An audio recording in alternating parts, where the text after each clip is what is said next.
Yahoo! Prof here, and this is going to be a video about something I don't know if I would say passionate about, but something that I have had in my life for quite some time, and they've finally done another update. So, let's check it out. You'll probably be able to tell by the number of, I was going to say devices. I don't know if these are really devices per se, but what is going to be coming in this video. And some of you may know exactly what is up there. Yes, they're knives. But what knife? That's the important thing. And I actually... Oh, Gertrude Ophelia's here. Hey, Granny Kitty. Here's the Granny Kitty. Where'd she go? Are you running away? Yeah, come here. Gertrude.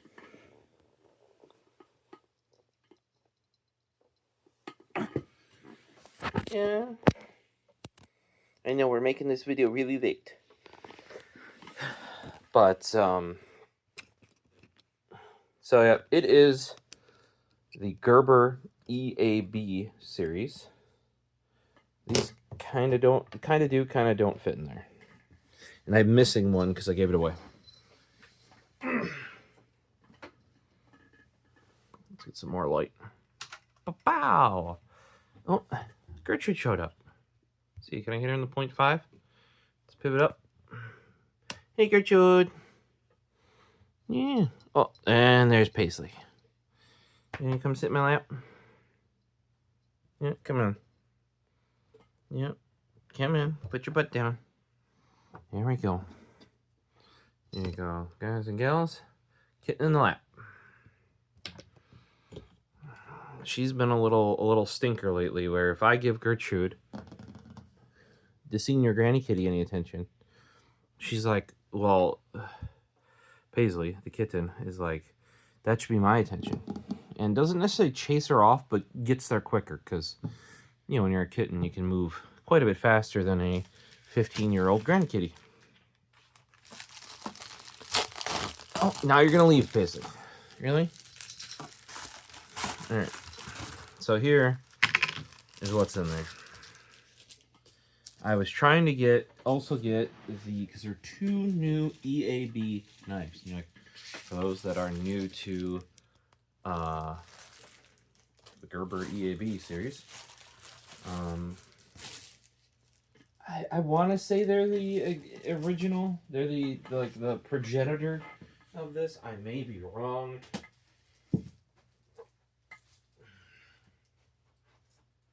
But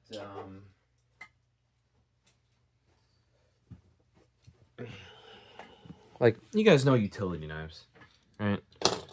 Well, these are kind of utility knives. They take utility knife blades, and for those of us that are lazy and would have to sharpen our knife a lot, they're for you, because you don't have to. You just swap the blade out and keep going. And we can get into what some of these older ones are here for comparison later on. We even have one of they actually made actual utility knives, and I love this one. You can see there, I used it quite a bit. You know, and just for good old time's sake, we'll use this guy to crack this open.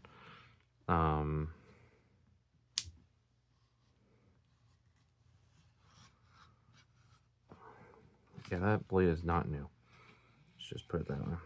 Color me not surprised either. You can tell by that there. And that's part of the reason why this one got retired, which we may get into later. Let's try the classic.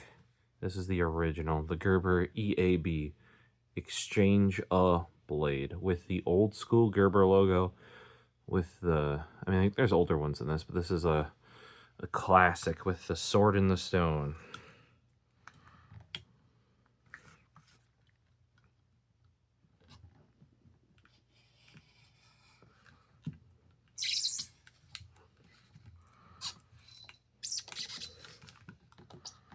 Jeez, it keeps slipping down further and further. So I have to cut plastic and cardboard at the same time. Just getting sketched, let's put it that way. How much force am I going to put on this? Alright. So, now we've got this out. This is the new guy. This is the EAB Slim. There is also the EAB Mini, where you may see this has like a lanyard loop right there, and a clip. The EAB Mini actually just has a keychain, like a split ring for a keychain on it. I was trying to have that one in this as well, but Amazon at least did not have the Mini yet, despite the article I clicked on saying both were released. Amazon did not have the Mini. So we're doing this first with the EAB Slim. There's not much meat there. When they mean slim, they mean...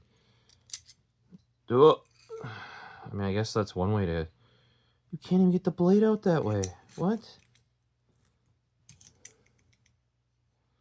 So do you pull this? No, you have to... It's 2x it. Okay, so... This is reasonable, right? Got a little clip. Is it screwed on or riveted? Those are rivets. I'm guessing it also keeps this plastic cap on. I think the one that you'll see more often sold has like a topographical layout on it. This looks to be a bottle opener, like a crude, very crude bottle opener. Paisley's checking it out. I got the silver one because the black does not wear. You know, you see like a little neck there. And I barely use this one.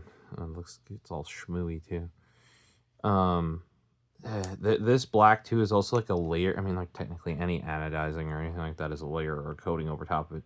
You can see how little I've used this though. It still has its original knife blade in it. The only reason why I grabbed this one was they had it at Walmart, and I'm a fan of the EAB series. So this one's pretty easy. Like, you just go like this. I want to say it was under 15 bucks or max 16. So this is like a piece of steel that you just bend up, you push it forward, and then it locks there. Blade. I think that's like basically halfway out or just shy. This reminds me of way back, they used to have ones where the back pulled out, and in there was not our utility blade, but the standard single edge razor blade where like the top's folded over. I don't know if you guys have seen those before. And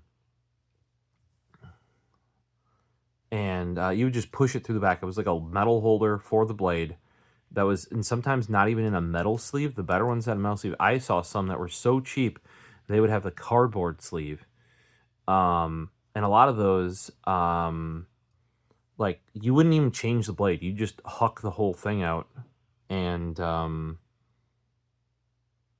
just get a whole new knife because the knife was made so cheap, especially on the cardboard ones. GameStop. Actually, that's how this happened.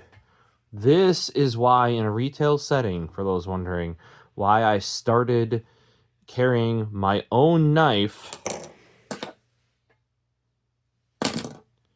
and not using what they provided, because nothing any job has ever provided actually has a fucking sharp blade in it. And for those wondering, oh, they say a dull blade is more dangerous than a sharp blade. Yes, it fucking is.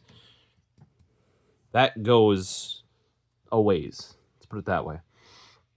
Though I will say, when I got the ER, hey, do your Boy Scouts, learn your I don't want to say like trauma, but learn your like bandaging and that sort of stuff. You know, your first aid skills. That's the word I was looking for. Because I had this stopped and bandaged up so well, by the time we got to the like the ER was impressed with how good I had done. So thumbs up to me. But yeah, so what ended up happening, we had one of those. Those blades are also fairly flimsy. I was cutting up like the top off a box. I don't know if you guys have ever done that. Like they got their flippy flappies, right? Well, depending on what it is, we used to do this in Geek Squad too, where you just leave, like say if you have a box of folders, for example, I can use that in Geek Squad, you would just cut the top off the box, and then you could just use the box as distribution for the folders. Like, why not do that? For example, right? And what I mean by that is, like, you got the 4 flaps in the box, you just cut them all off around the top, so it's flush top, and you just pick them out. One of the things you can do as well is cut like a V shape so you can easily get down and pull them out. But then you can use the shipping box as its, actually a lot of stuff in grocery stores, and especially grocery stores, but like any sort of retail, often its shipping box is its display box or its distribution box or its like how it is on the shelf. You just rip a side off, cut a side off. It used to be cut a side off, and then a lot of that has gone to like pre-perforated, so you don't have to rip it off. Then you don't always have to use a sharp blade either as well. But yeah, that's how that occurred. That's why this happened. Because never had sharp blades. I was cutting something, cut, slip, and cut, slip, and right there. If you've ever seen that before and wondered what it is, that is a cut from when I worked at GameStop. That goes to, like there, like back there. Yes, you could see things you're not supposed to see. And if you're running on those blades, they probably only expose like that much of the, like that single edge, razor blade. But, yes, if you're thinking, oh, only that much? Yeah, I guess where that all ended up. So, yeah, starting with that, even though you're not supposed to do it every place I've worked, because, it's not safety and it's not compliant and we got to give you bloody. Fuck them. When I counted on you, because you said that thing, I'm going to provide my own with sharp blades. So this is the original Gerber EAB, still available in the original shape. I would say nowadays, if I'm going to use any of them, I like this. Oh, let me just smack the camera. I like this G10 one the most, but they haven't made this in forever. I've never seen another one after I ordered them. And yeah, it's just got G10 scale on this side. It makes it a little bit more balanced because, for example, one side has double in order to have the liner lock. See?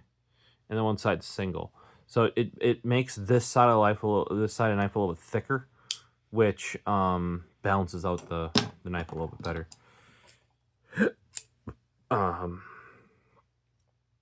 These are just steel. I don't know if they're stainless steel because magnet works.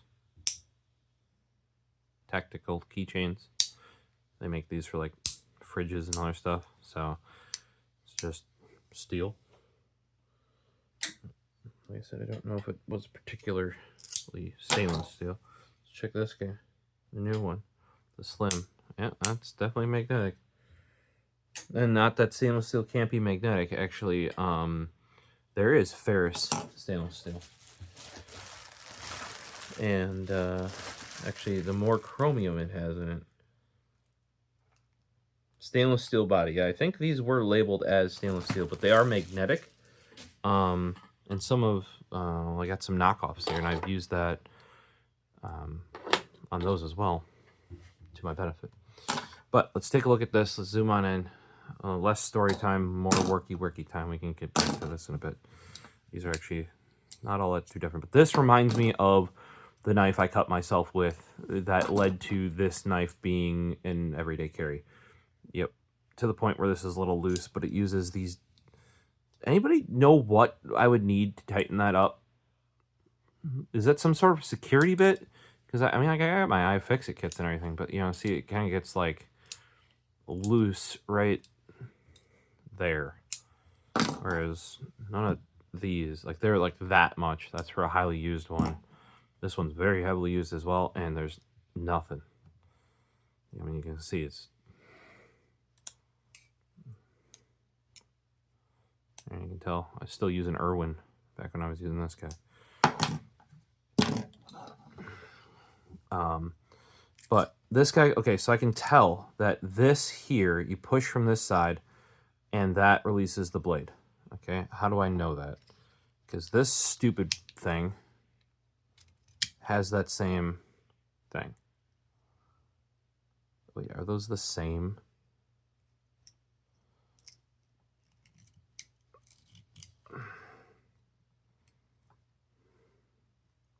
No fucking way.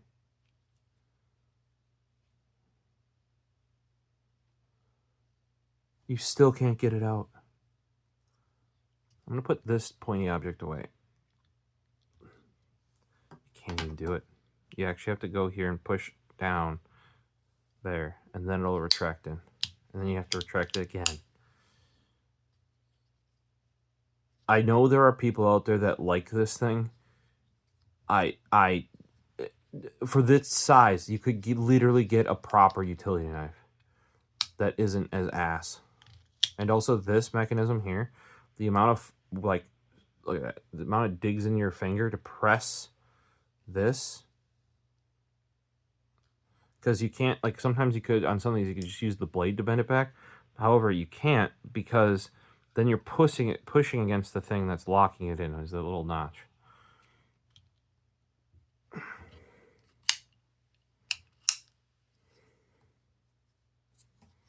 I thought I would like it because I do use little pry bars. Yeah, I do have my ones in here. Okay, so push this, back notch locks it, forward notch unlocks it, makes it stick out about halfway. However, to change the blade, it looks like, because even if you leave it in here like this, you still cannot flex this that way to pull the blade out. You basically have to take the blade carrier out and...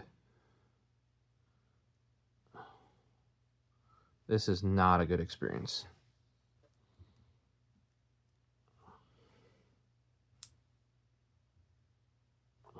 I'm not seeing a nice way of doing this. Because, okay, so if you... Because you don't have... This is effectively just the blade at this point, right? Like, because there's nothing to... There's these tension things. They're tensioning... Not on the blade, they're actually bent out, so they're going to scrape along the back. You can see 2 lines in there. That's what's scraping there. You can't just pull it out.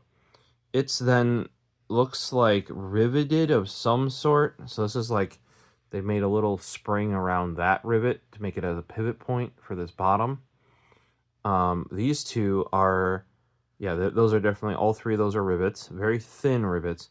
But see, just like this one, you need to push this in like that, and there's a little tiny tab at the top that you're supposed to use, right? Now here's the thing, is normally on one of these you'd have a bunch of leverage because the rest of the knife, but like here, if I put this in here, you can't get to that button still, right? So maybe if you hold it out, but remember, we're not attached to anything, and there's only a slight little lip there. You get your fingy too far, and say you're holding it like this, because what you really need to do is push this clip left, and you're bending this. Oh my gosh, like this makes... By now, just for example, by now, this is a screw. They sized it, however, for a coin. I could have gotten this, boom, boom, boom, swap the blade, boom, boom, boom.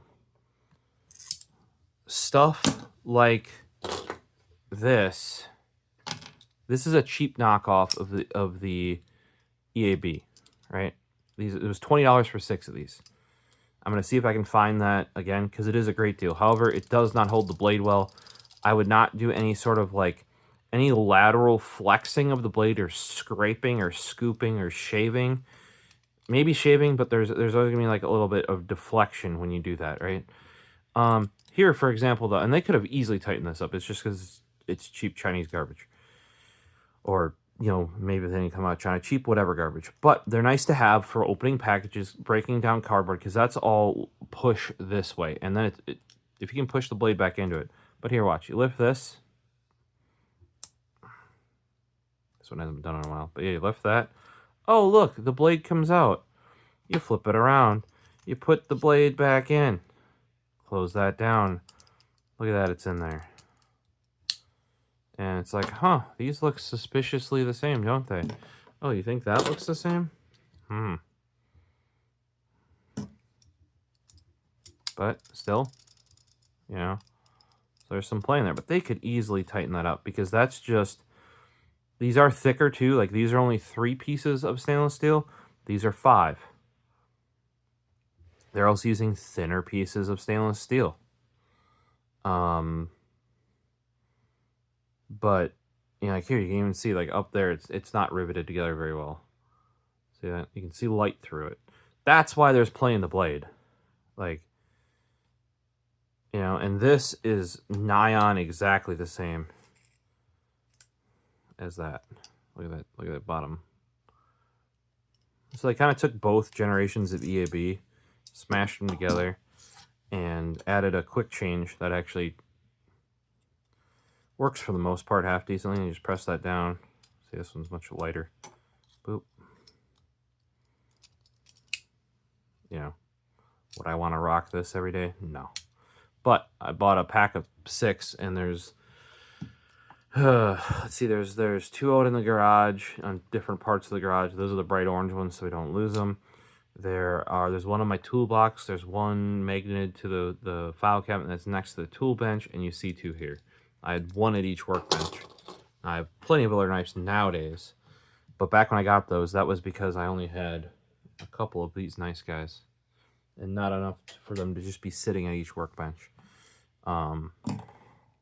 And often, like, people would just be like, can I borrow a knife? And they're over here or something, and I'd toss this one at them. Not give a shit.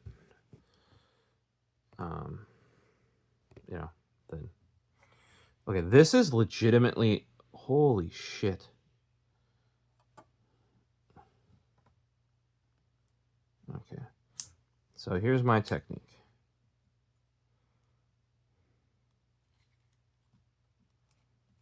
Oh my god, do I have to bend this back to get it? Yeah, you gotta bend it back to get it in. You're gonna literally be poking at yourself in order to do this.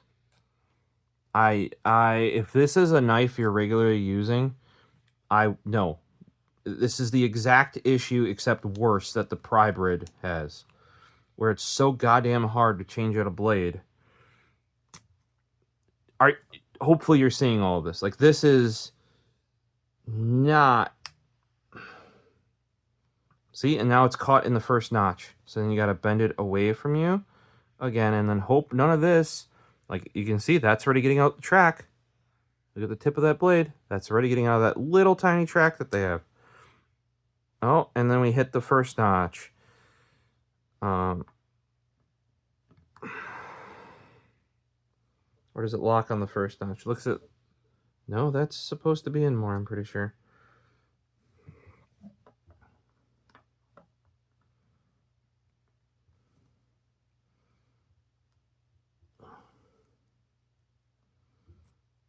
Yeah, okay, so I think this locks on the first notch, which if it does, that's how much play it has.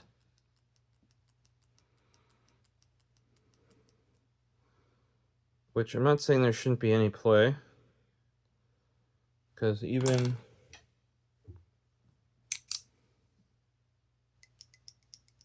Yeah, it's about the same there. There probably have accommodations in there. I have some of those that are better and some of those that are worse, for those wondering.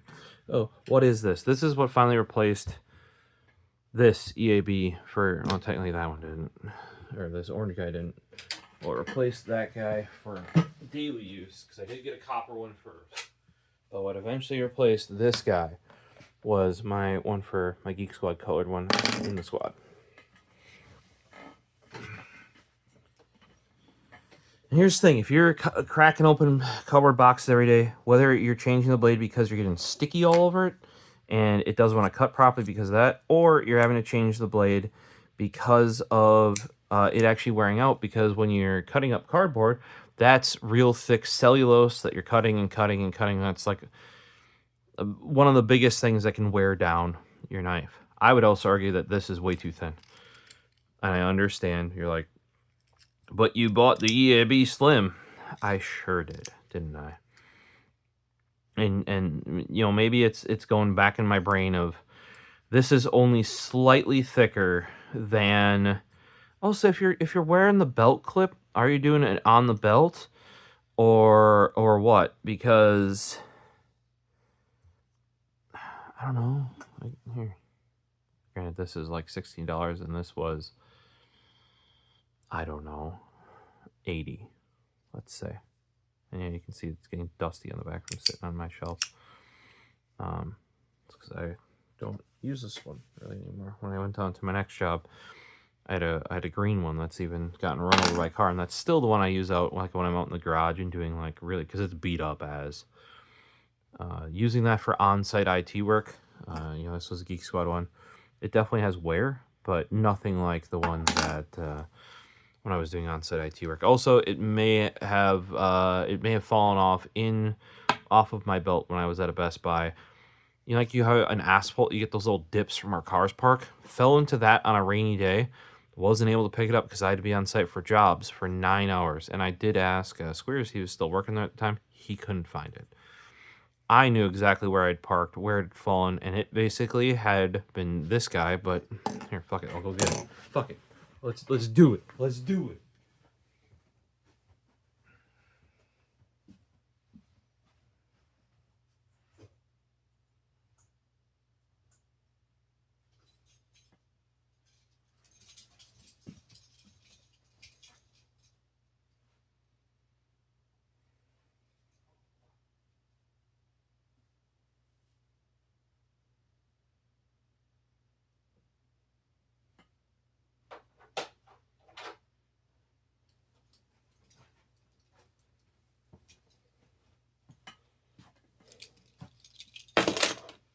Yeah, we got some keys too. So, let's.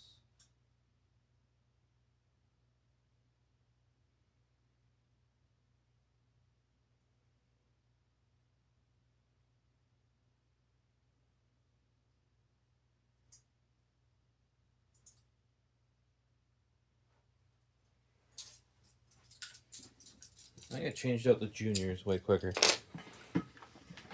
But here is, this is the one I was talking about, this is the one that fell off my belt, because what ended up happening is I actually got caught on either my seat or my seat belt. If you see this sort of like, I call these like pursed lips right there, that is from when this clip gets bent too far. And because these originally were titanium, they're pretty snappy, but if you bend them, like say out to here, they'll have memory and they won't snap right away. It's not like steel or like a spring steel specifically. But this had fallen off after getting, and I just didn't notice because I was in a hurry. I'm like, I had to pick up stuff at Best Buy for a job before being on site.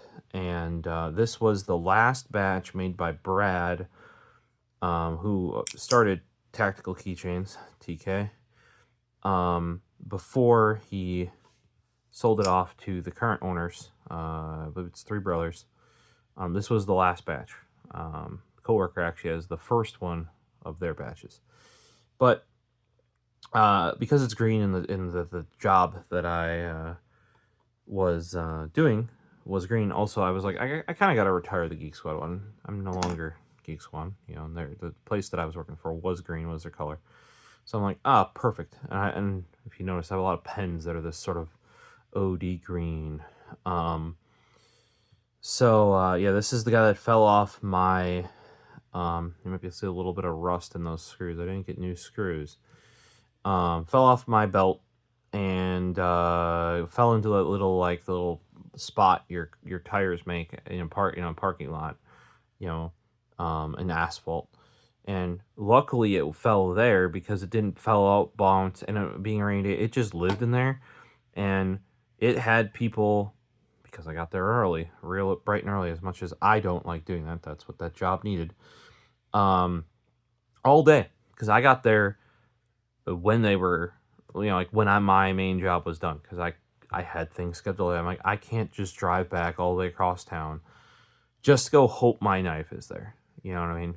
Like, yep, they're not cheap, but if it's a loss, it's a loss. And like, this is something that I notice right away if I don't have on me, because I would, like, now at my current job, it is not as instinctive to grab for it, but on the weekend when I wouldn't wear a belt, so this wouldn't be on my belt, I would go and grab for it when I needed to do something that I would do this with this every day, and it wouldn't be there because I don't have a belt, so it couldn't be there. They were nice enough to send me over a brand new clip. Brad actually did, when he saw this thing lived in a puddle in the rain for 8 or 9 hours. And the clip was flattened to this. How I ended up having to do it, and I kept the clip as kind of like a memento. I had to take it and bend it all the way that way to get to the screws. Yeah, it's still in use. If you see how beat up it is, this is why I use that one in the garage, because in case I lay on it or scrape it on concrete. Here's surprisingly though, I always say the best one of the TUKK, this is a TUKK XL, the best one of these to get is anodized. And I think if you compare that to my current daily driver, actually this one's not too bad. This is the XL that I daily drive now, my yellow one. Here, for example, though, this is powder coat on my Junior. That's on my keys, which I actually use more now because I'm just in office, and this takes a Exacto blade, right? Now a lot of this dark stuff will wipe off, because that's just grime. But if you look at all the edges and everything, this thing's pretty beat up. Now nothing stops it from functioning. I mean, there you go. See, you can kind of see on the inside there what color it would be. But yeah, so I think the anodizing holds up better. It also makes it for much smoother action. This one's great too.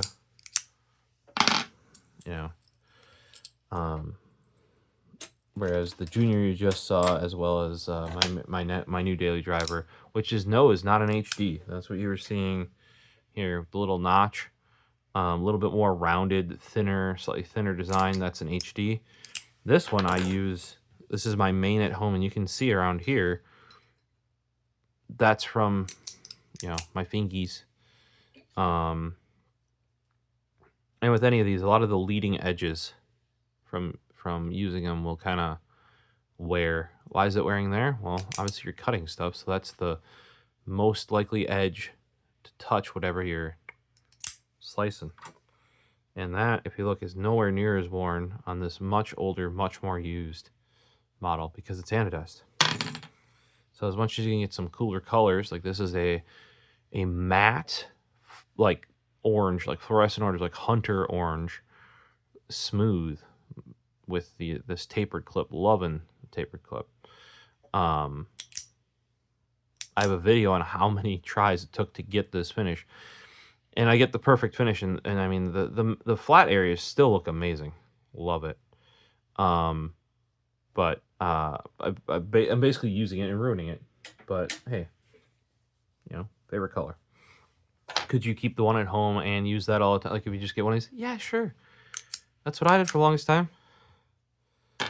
I had this guy, and I had my copper one for at home. Use the copper one enough, and I actually need to reach out to Brad, because he said he actually replaced somebody's that the little thing inside that locks the blade wore out, and there's only half, because I've worn through over time, especially these carbide blades. I've worn through the little stud that holds the blade in. Granted, that was after like years and years and years. But that's why I don't use my original copper one much anymore. It's like a backup one up in a closet upstairs. Because I don't trust it for any heavy lifting like I would these guys, which are like locked in comparatively. But yeah, so these things can take it. Here, for example, you want to see how easy changing a blade can be. I already showed you on the other one. This guy, okay, you have it out, push down, pull blade out, right? Take blade, hook it under the nubbin, push down, push it in, slide it back, done. Worth their weight in gold. I don't know. Everybody I worked with at Geek Squad, pretty much by the time I was gone, had one of these. You know, like I said, I got squares the opposite of this guy. You know, I have orange back, black front. He got orange front, black back, gold clip, silver button. I got gold button, silver. I just did an inverse of it. So, you know, because we're often working together, I didn't want us to put down the knife or hand it off to somebody and be like, "Oh, is that mine?" You know. But yeah, these are the two I rocked. Oh, here you can see that is where, because that's the outer part. This one I worn this side out on my belt. This one I put in the coin or watch pocket on my like work pants. So as you can see here, this is the leading edge on the outside. This part actually really well taken care of. You know, there's some chips on this edge where I've either dropped it, or that was due to you know, because this is the edge you cut with. But if you look at that clip, you know, this is Cerakote yellow. This clip came with it because it's a yellow on yellow. Yeah. So you can see all the leading edges there. This is back when they didn't have the smooth clips. Almost all of theirs now have gone to smooth clips. Even like you saw a tapered smooth. I know this video is technically supposed to be on this guy, but I am late disappointed in it. So here's the new copper guy, new full copper TUKK HD. Mine has a little hang up and or needs a lube. I'm not sure which. I really got to figure that out.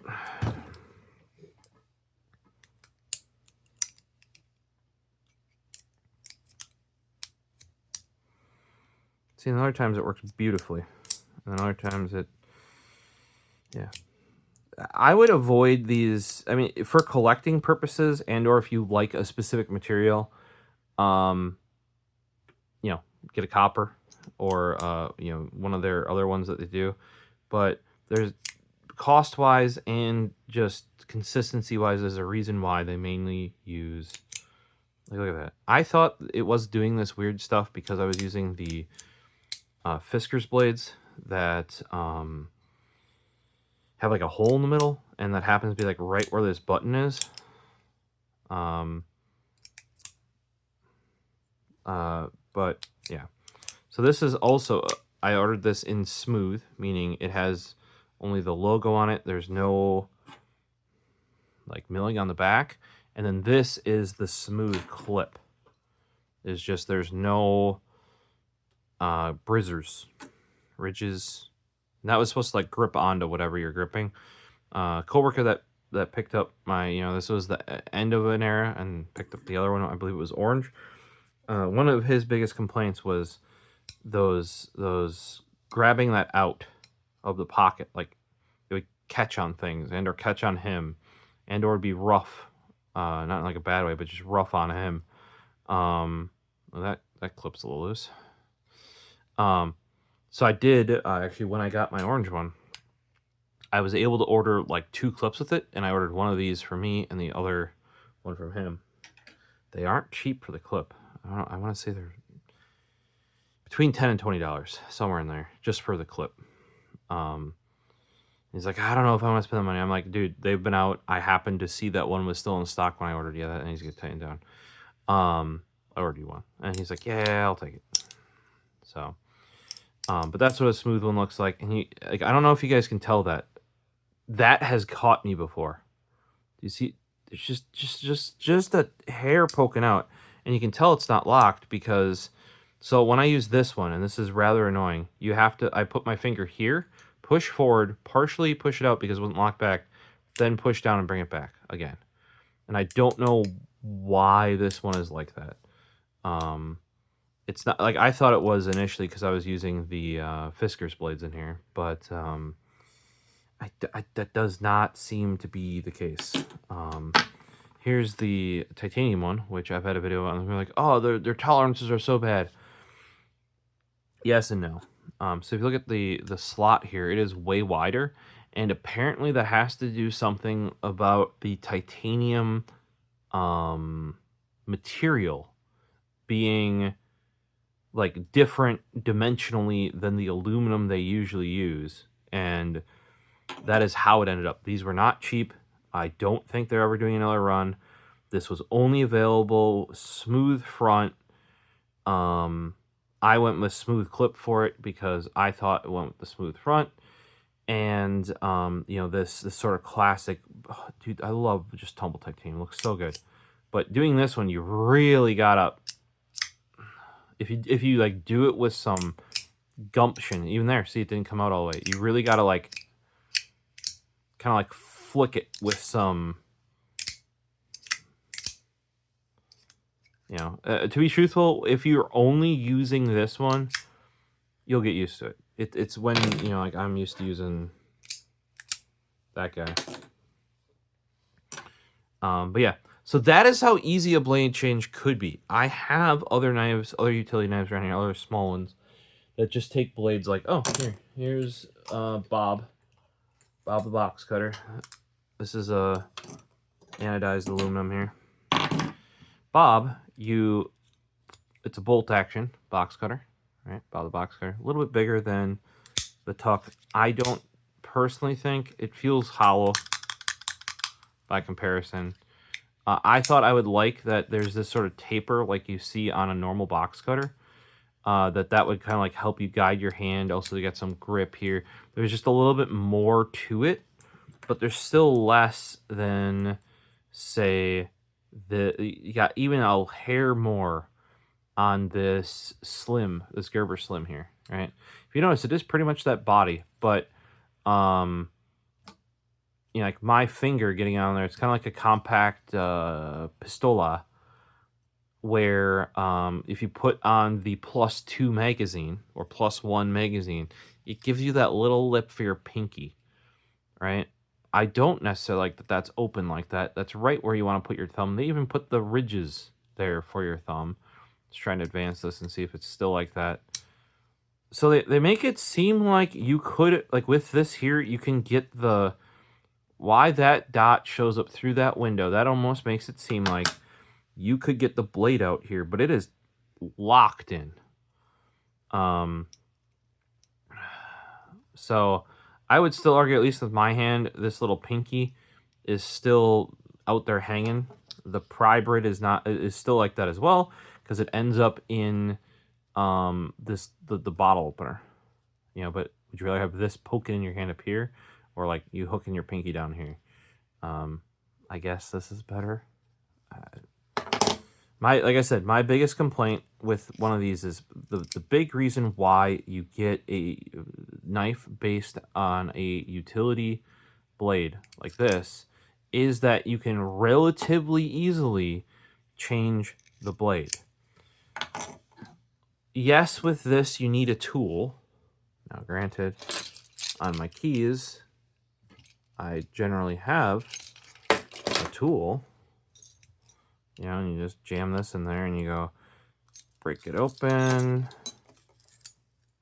and you just spin it out. You know, am I saying that this is the best way to do this?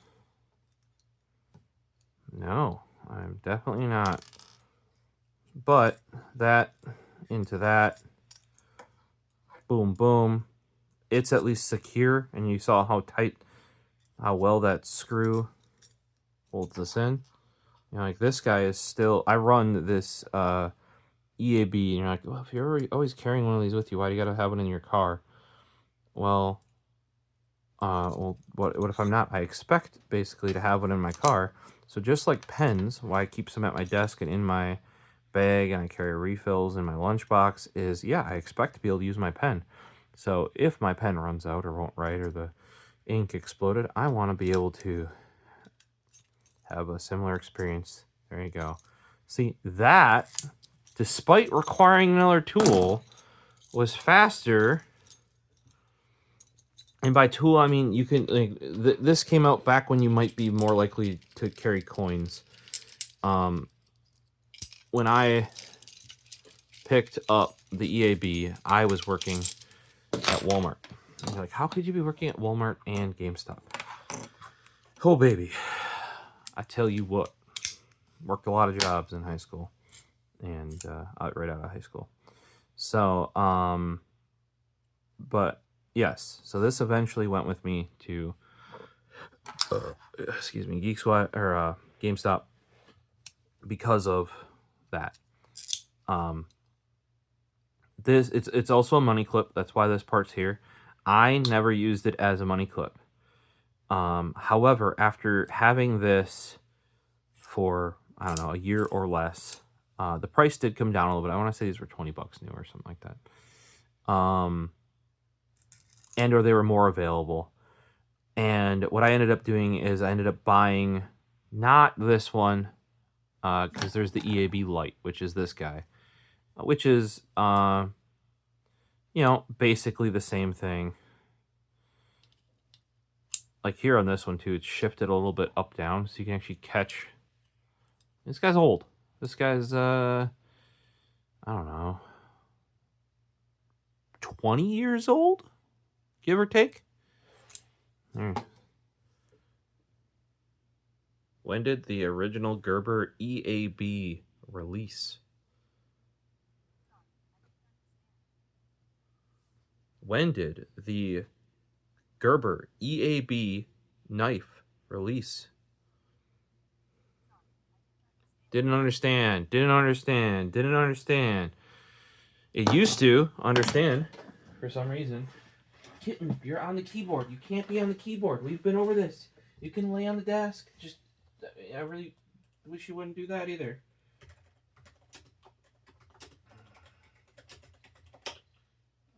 I don't know who the heck knows what she was doing.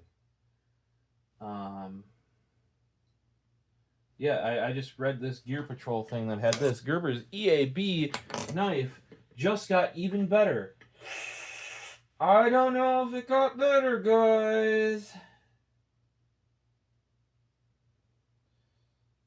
I really don't know.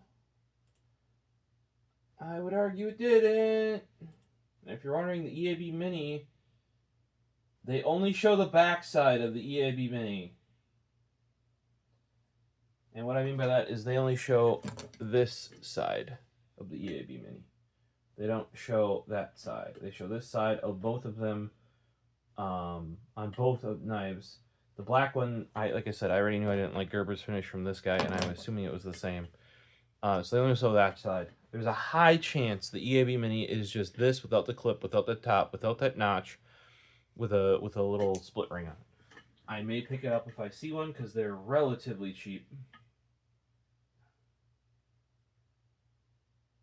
There you go. EAB Slim is also integrated by lending some extra utility, although he stopped short of calling multi-tool, not quite as inexpensive mini, but also more affordable. Both knives have offer quick and easy blade swaps. Horseshit. There you go. Offer quick and easy blade swaps. $11 for mini, $16 for the Slim. Yeah, this is one I got. I don't know about quick. Yeah, here. There's the mini. Here's the. See, it only shows the back side of the mini. Both. Yep. Still doesn't show the front side of the mini. My guess is it's still that same nonsense without the bottle opener there. That would be my guess. And really, what they riveted on a clip and a doodle. I don't know. It depends what and how you're using it. Here, $11 at Gerber. Proceed.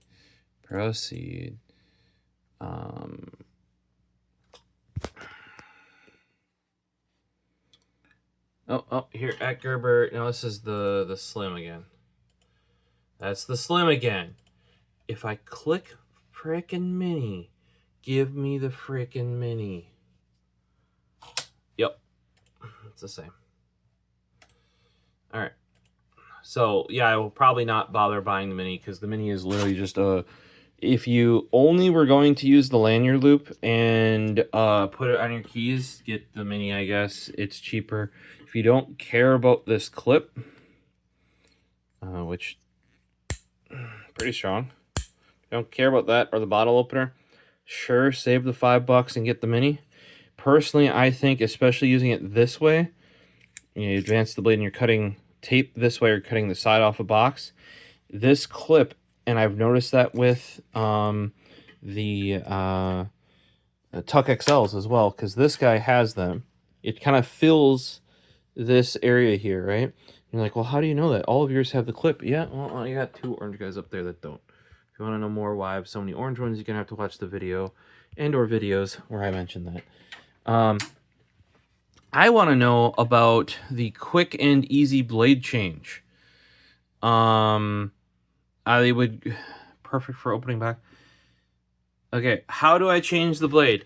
A, slide the blade all the way forward and you will see a black tab protruding from the blade. Press the back tab outward and then slide the blade out. If only it was that easy. If fucking only. I would love to see them do that.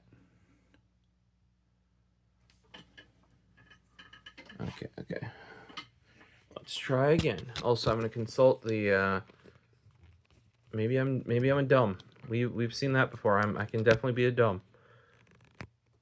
And just oblivious to this, you know, I mean, I only have another Gerber knife right there that uses the same shitty thing there, but at least it doesn't fall apart when you use it. Let's check the box. Sorry, Paisley, I bumped you. Let's check the box for. Nope, this is just advertisement. This is just safety shit in here.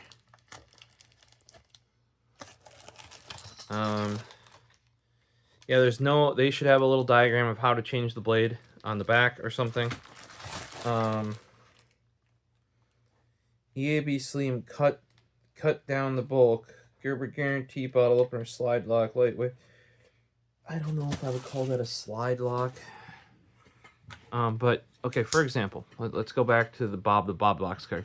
I personally, I don't think this is a bad design. If you guys do not like and you want a more solid lockup, there's still some play in this guy, forward and back. Not as much, I would say, compared to a TUKK XL or HD.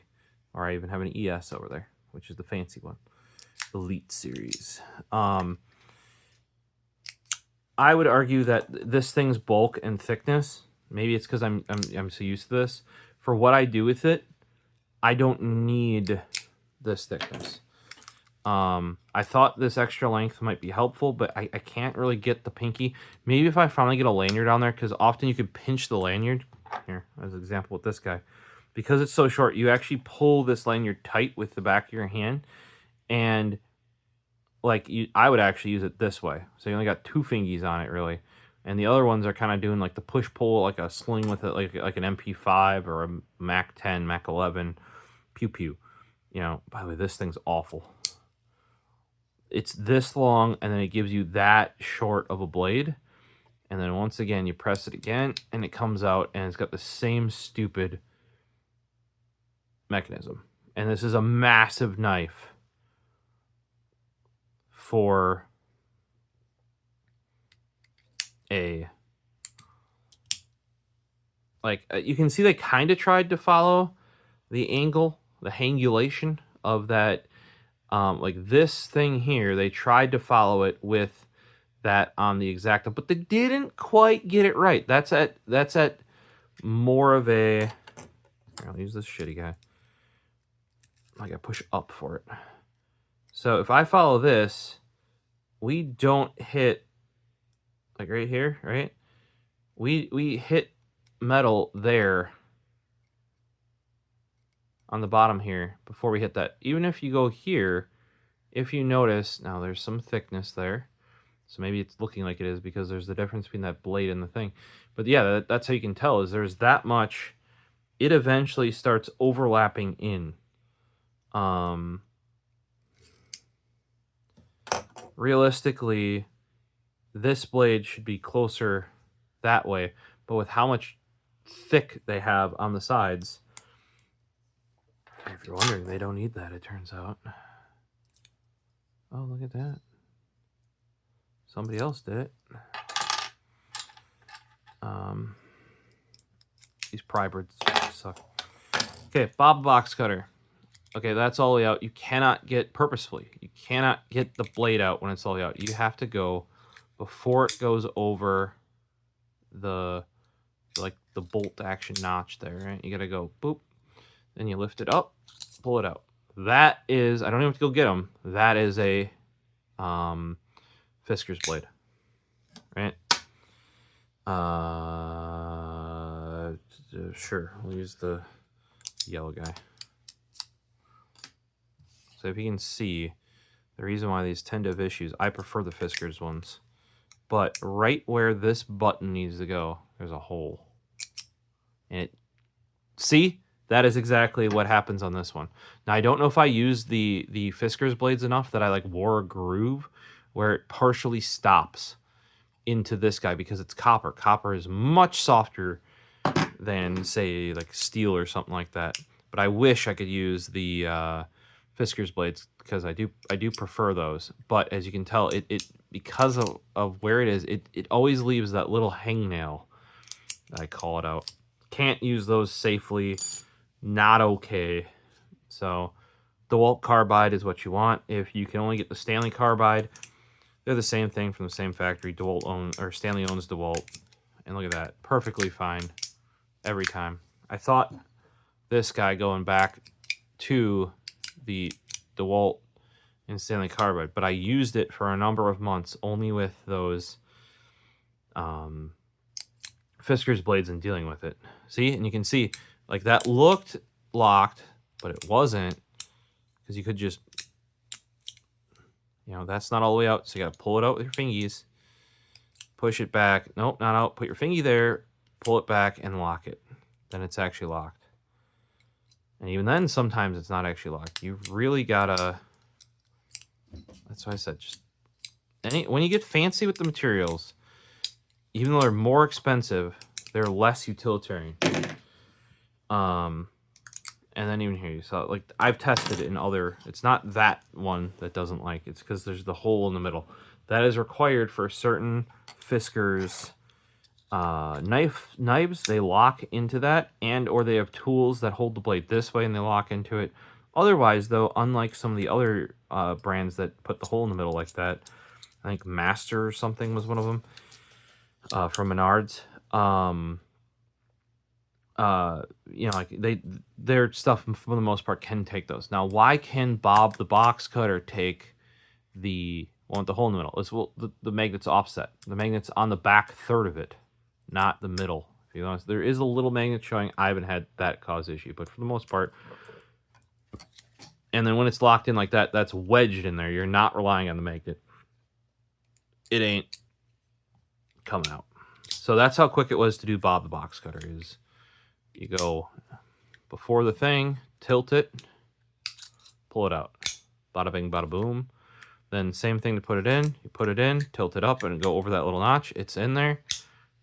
Boom, done. That is how fast it should be to change something like this. Even this pry brid is like this. It's stupid.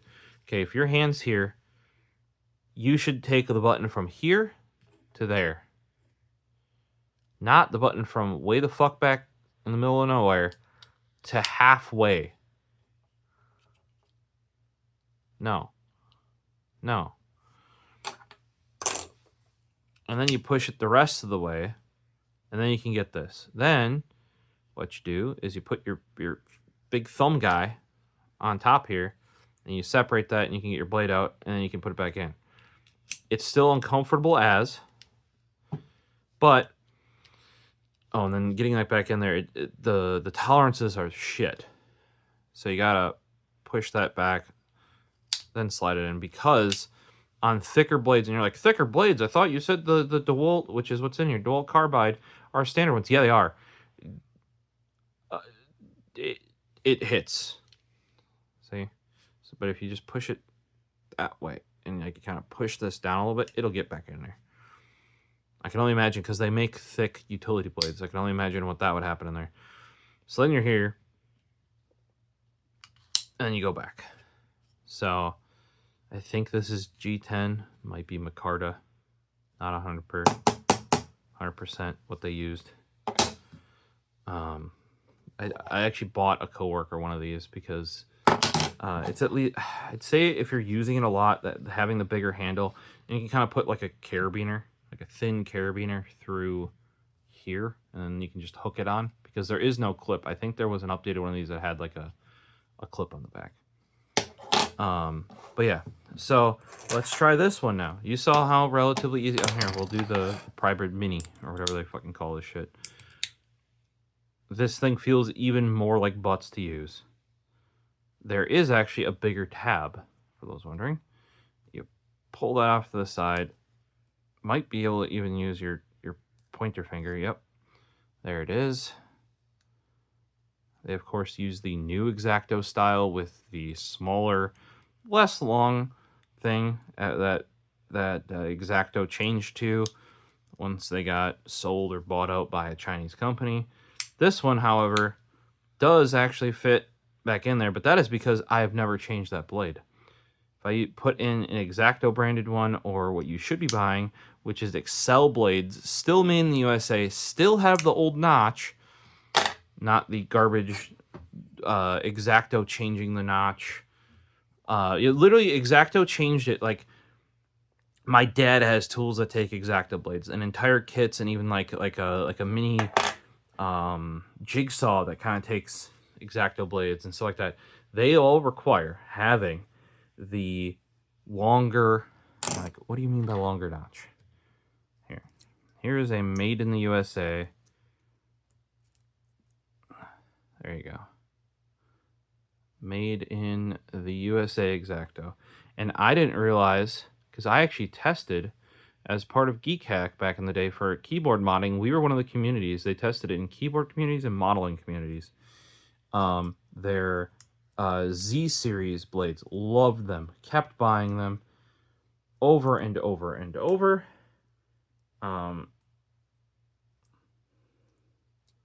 And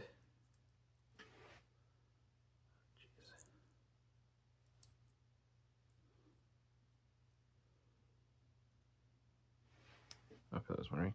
This is the Junior. It has a similar thing, except because you have to hit that notch, there is a little bit more of a trick to it, and that thing just flipped 180 degrees from where I need it. I don't know why it keeps insisting on doing that.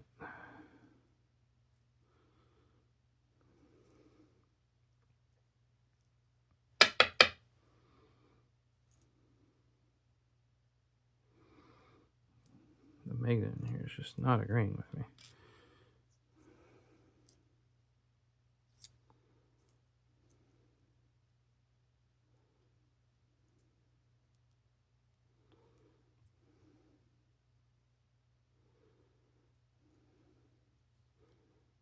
I need like a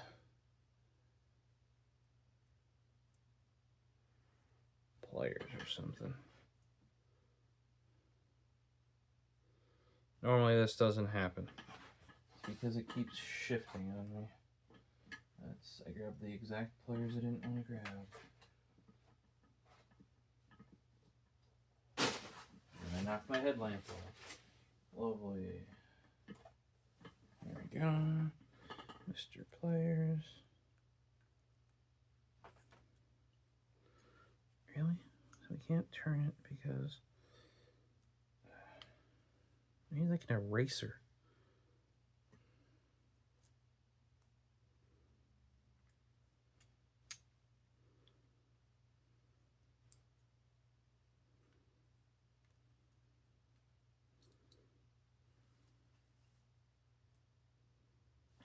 legitimately hates me right now.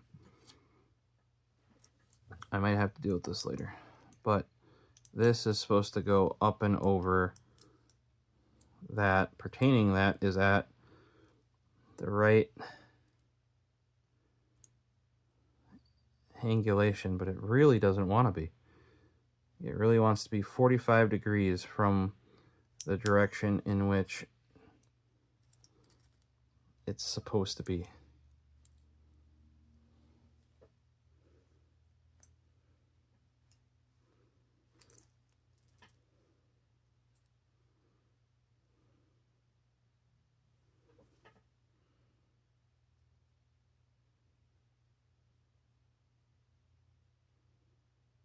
Okay, so that's where it's supposed to be.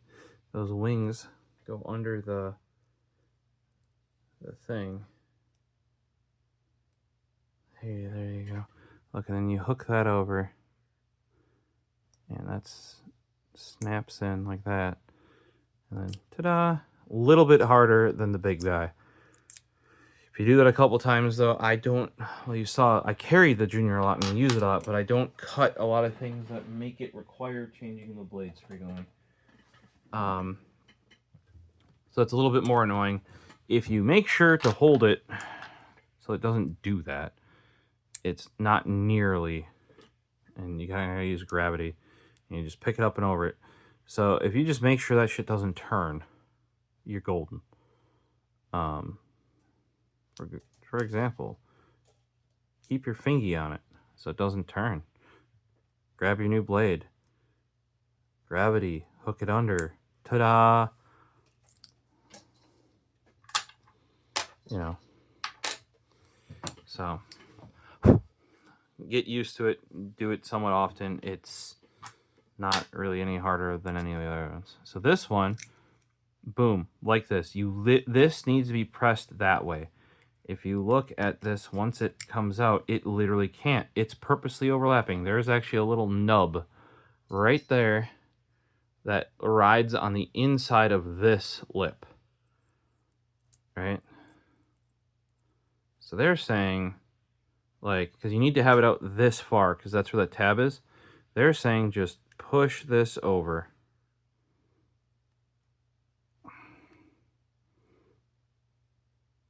Gotta remember, this is already half falling out. It doesn't retain. Or like, you know, like this stays... This doesn't come out. I mean, it can. But, like, when you get it to the point where you can change the blade, this doesn't fall out. Whereas this... Like, what's this little ass end thing even for? Like, right there. I gotta wonder.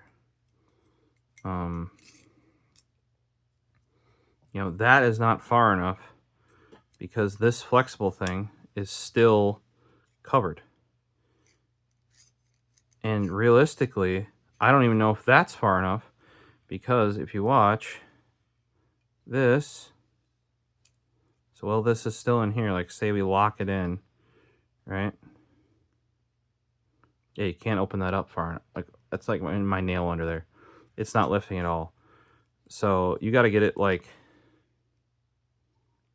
out of there. Like, but then it's gonna do this shit. Is there a way to like...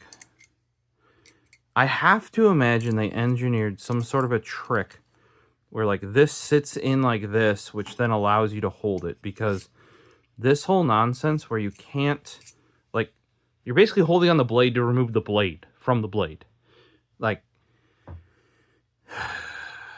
these are definitely, if I pulled these from work, they sit in my desk, so I have knives. You know, I have an Exacto, and especially that I have like a proper box cutter, or not a full box cutter, like not a proper utility knife, but something that... oh, you see all this excess material on the top and bottom of that?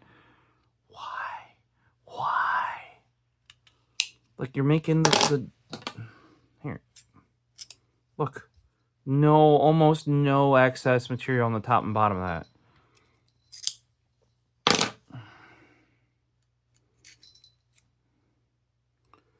So, yeah. I don't like this because... Is there some sort of trick to doing the blade change. If you guys know, because here, if you pick this up, you can't slide it out. It's kind of like the pry grid because you're pushing against that notch.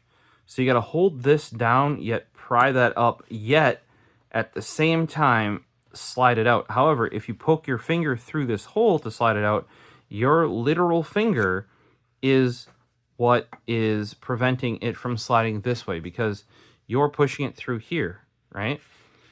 But then you're also sliding it this way. But if you have this here, right, and you're doing that, what's preventing it from sliding it out of here? Nothing. Like, it's...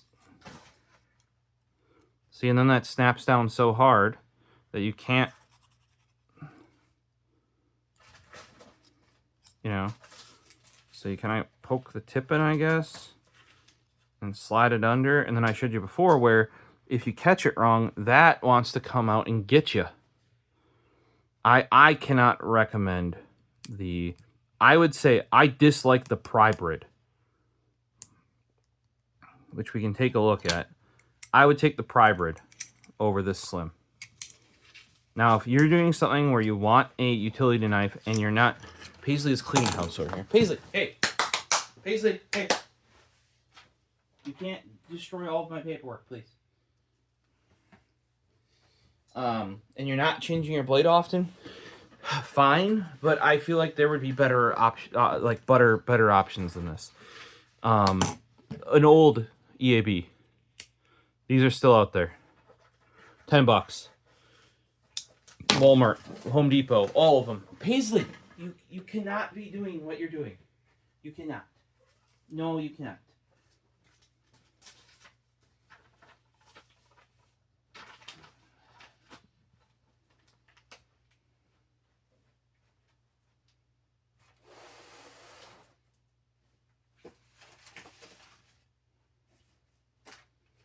Oy, guys. So, yeah, I would say, yes, you need a screw, but I showed you. Like, at least for me, flipping it out, screw in, blade flip, screw back in is faster than dealing with this fucking nonsense. But yeah, for example, here's original EAB, Gerber EAB. You got the old logo. Bought this one not too much later. I want to say, like, I didn't use Amazon until I ended up getting, like, Amazon Prime, I'm saying. Except for things I could only find on Amazon until when in college they gave you a discount on Prime. This was one of the things I did buy because I liked this one and I saw this G10 version on Amazon. This G10 Lite, right? And still to this day, I really, really like this knife. Now, I never ran this one outside of the house because I couldn't acquire another one. And I was worried, like, hey, if I run this every day, I prefer running for jobs and away from the house and stuff like that. Anything, like, if I lose this, I can just go get another one, right? That's the sort of stuff that I want to run. It can be nice and whatever else, but I should be able to replace it. So this, like I said, it ran this after the, happened at all my jobs until, you can see there's, if you're running, like, these have lifetime warranties. Gerber has sent me a pack of screws for it because they do wear out. Like, the screws are not very hard. And when you just use random things to unscrew it, like I didn't always carry a little pry bar like that you saw, or like you'd use if I have a screwdriver, use a screwdriver, but it's pretty wide for a screwdriver. You can use a coin, but towards the end of stuff, I didn't really have a coin. This guy, you can see how, like, you just jam whatever in there because it's a pretty wide, flat hole. This guy was the one, and it's actually the tightest, is the one that I ran. I believe this one I picked up when I was working at Home Depot for a little bit, and that was right before I started Geek Squad. So this then became the Geek Squad knife. And you can see it's seen some shit, like the coating Either the coating is coming off, or I polished a shiny spot, or coating from something else got on it. I'm not sure which it is. But yeah, this is when they were starting to sell at Home Depot. Later on, and nowadays they even sell them at Walmart. Yeah, like this one has some sort of a, I don't know if it's a patent number or what. 8970816A. None of my other ones have that on them. This guy 8970620A. So maybe that's a model number. You can see this guy has no use. This is when I was just walking through. Sometimes I'll just walk through the tool aisle at Walmart. They have cheap, good stuff often. And I saw, hey, they got Gerber EAB. Oh, they got black ones. That's cool. So I picked one up. Hasn't seen much use, but yeah, I thought I would respect the elder and grab one. I think I already showed you this one's got a little bit of ding on it. I'd probably just get the classic. This one was also made the best. Like the G10, you can't get it unless, hey, if you guys see more of these, let me know. Like, I don't know how you screw up screws also, by the way. Do you see how, like, not in the middle that torque set is? How do you manage that guy? And by the way, this G10 is literally nothing special. It is just a slice of G10 cut out and bolted, like they just tapped this leading edge of stainless steel. But the thickness, I always preferred. You know, just having that extra layer, like I said, it balances out the knife a bit more. One thing I can tell you, having done this before, and I don't know if that, let me see here, and there. Yeah, so there's a couple marks there. I may have done this one. I know I did it once pretty deep, and have done it, looks like, multiple times. So you hold the knife like this. Because you can technically get your thumb up there, it is pretty easy if you're really bearing down on something with only having this. This is why I'm saying, like, this is only for certain things. If you're doing proper, like, multi-layer corrugate, as they would call it, corrugated card, corrugate is just thick cardboard, like multi-layer cardboard. If you're doing that with one of these, and you're really bearing on it to go, right? You can fairly easily do that.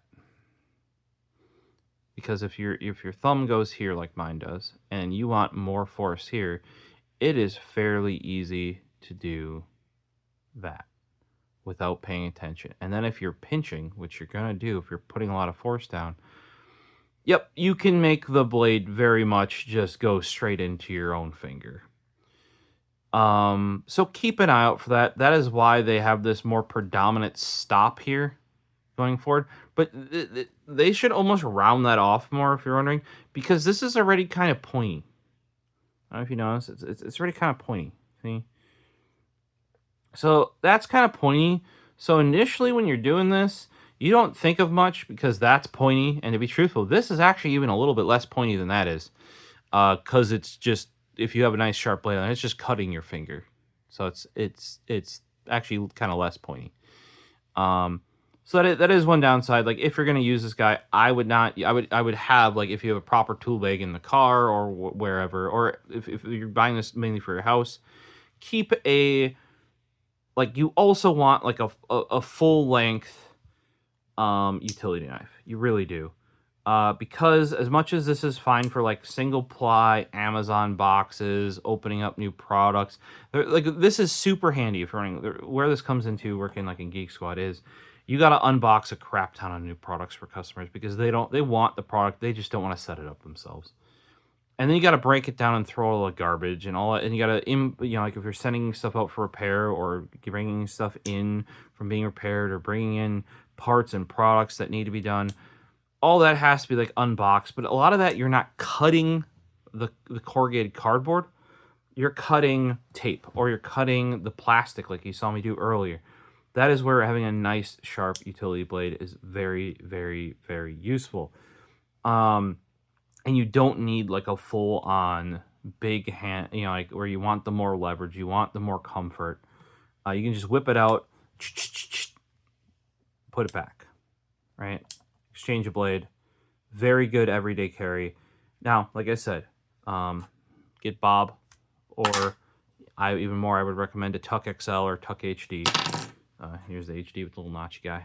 Haven't actually used the notch yet, so it's not a huge...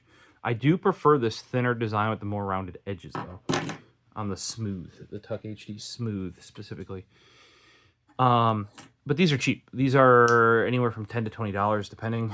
I think this, like the EAB Lite, is like a $10 knife. I actually, after having this for like a year or two, and this guy came out, I bought one of these before. I might have bought one of these, and they weren't available anymore.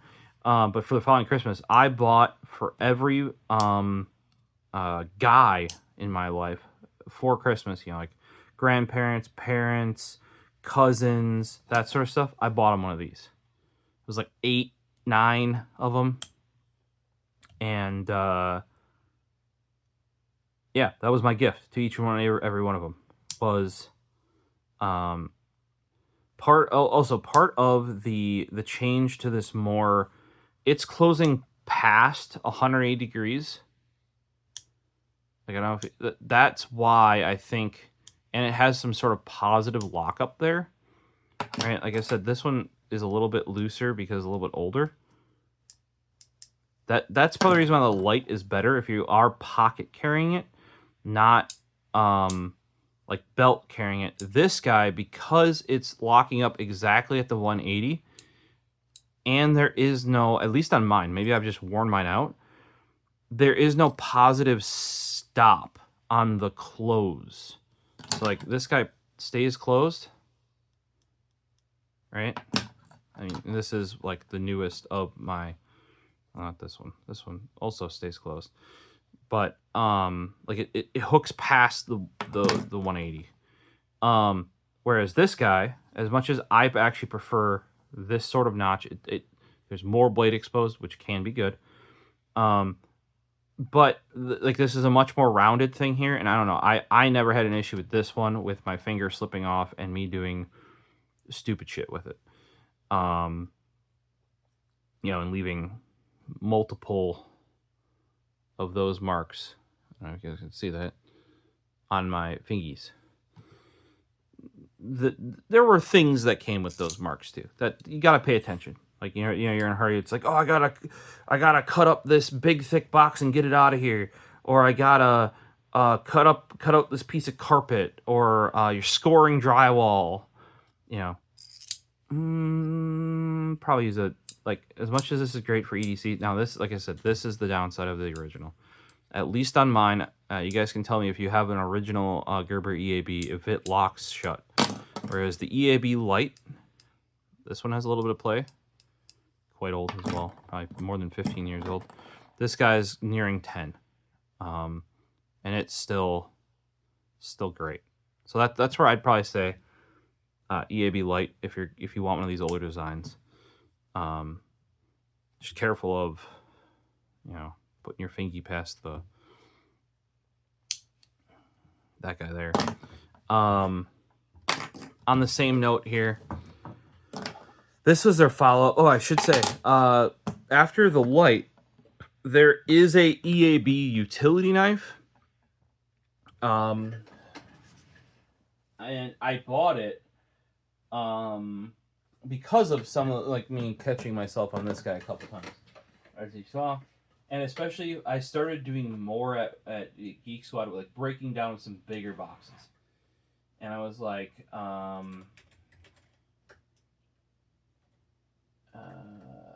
all knives, EAB.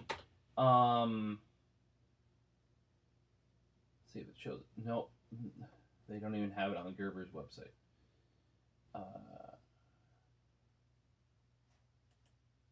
EAB Lite Plain edge. New for 2010. So there you go. EAB Lite came out in 2010. There you go. And what does it say when the EAB came out on here? EAB OG. No, doesn't say.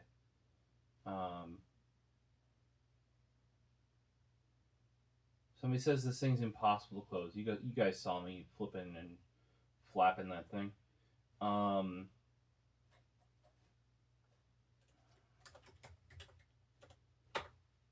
Let's look at Walmart. EAB Utility Knife.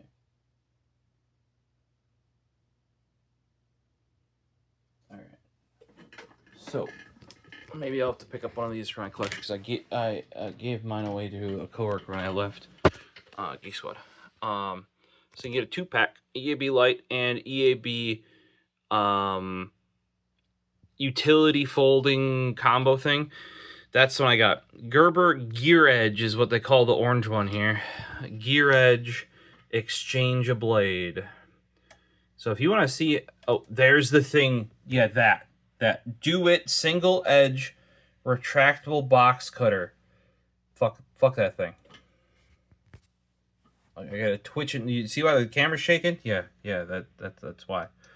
There's the guy I got there, 1288. Gerber Gear Edge Exchange a Blade folding utility knife. Yeah, maybe they grabbed that guy because you get one of each.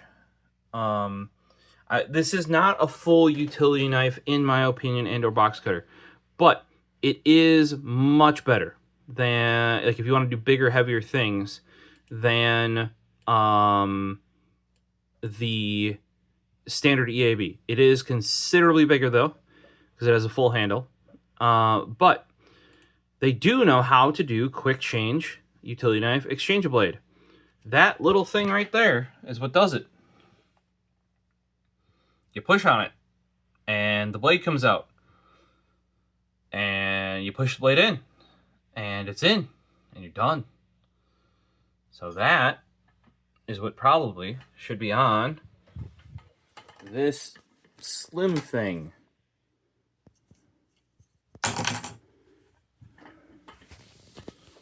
That being $16, I'll take it as another hit because this was even more. And I thought it was garbage. Turns out they can make it worse. And some things in common are the way to change the blade out. Very similar to the Prybrid, except even frickin' worse. Can't even get this back in the damn thing one-handed.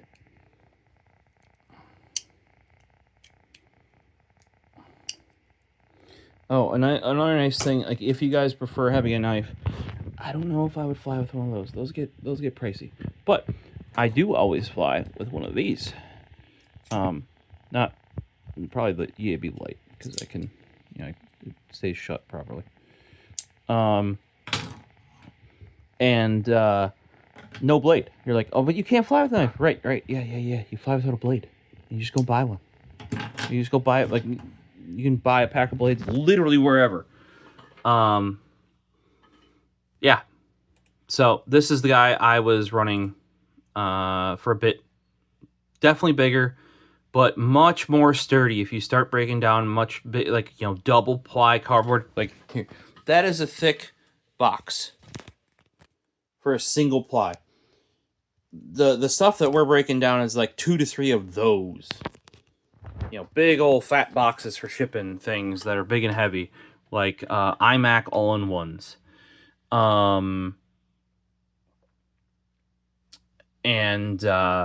Yeah, so I would actually recommend that guy. Might have to. It's not even listed on Gerber's website anymore, so I don't know how long that'll exist. But I once I left, I don't even know if it was when I left, but basically once I switched to using, and I had this guy, I handed that off to a coworker who didn't have a knife and was regularly asking me for me.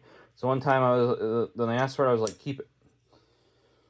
This thing, I would probably say I don't wish against my worst enemy. I would wish my enemies good knives. You know, if they're gonna kill me with it, you might as well have a good one.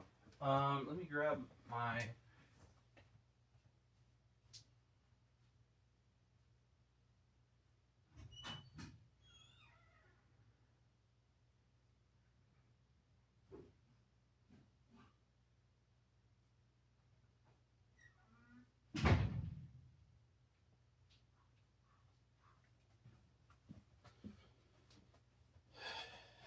All right. So, if you're somebody who doesn't mind a little bit of a bigger thing like that Gerber one I was just showing you, there are these two proper utility knives too, though. This is a Fiskers Pro Compact. This Fiskers Pro is what I would use for doing big, thick, heavy things. Now, I do wish, and I still need to get a, forget what they're called, for cutting off the edge of something. This is a bit sharp for my liking. Not burnisher, that's a different thing. Not a reamer. Hey, I got my Amazon card here. I think I have it in my Amazon card. I just haven't bought it in a long time. Deburring tool.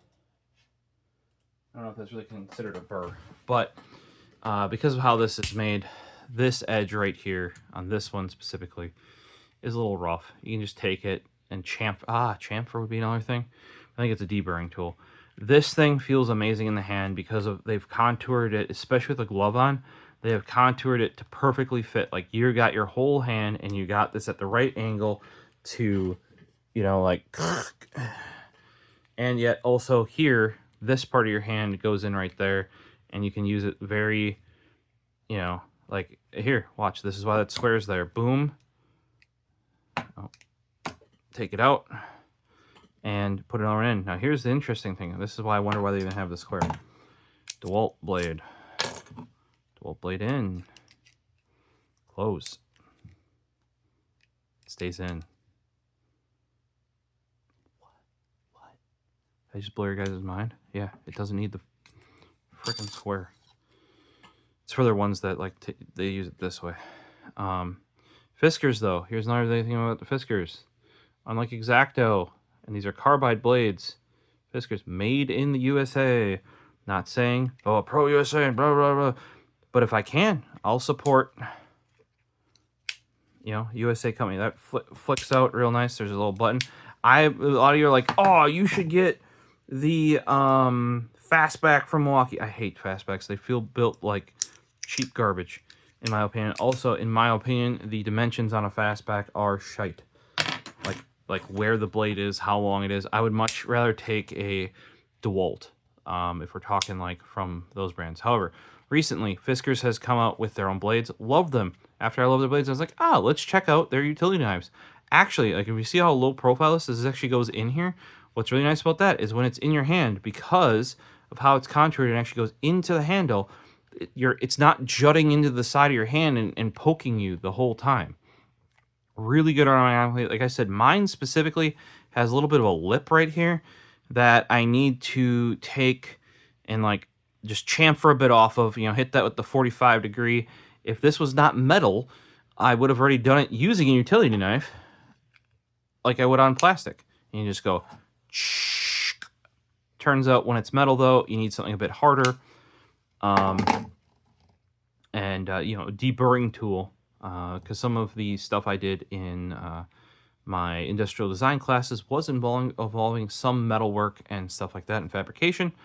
We use those all the time because you're going to cut an edge, say using a bandsaw, and it's going to leave you with a rather rough edge.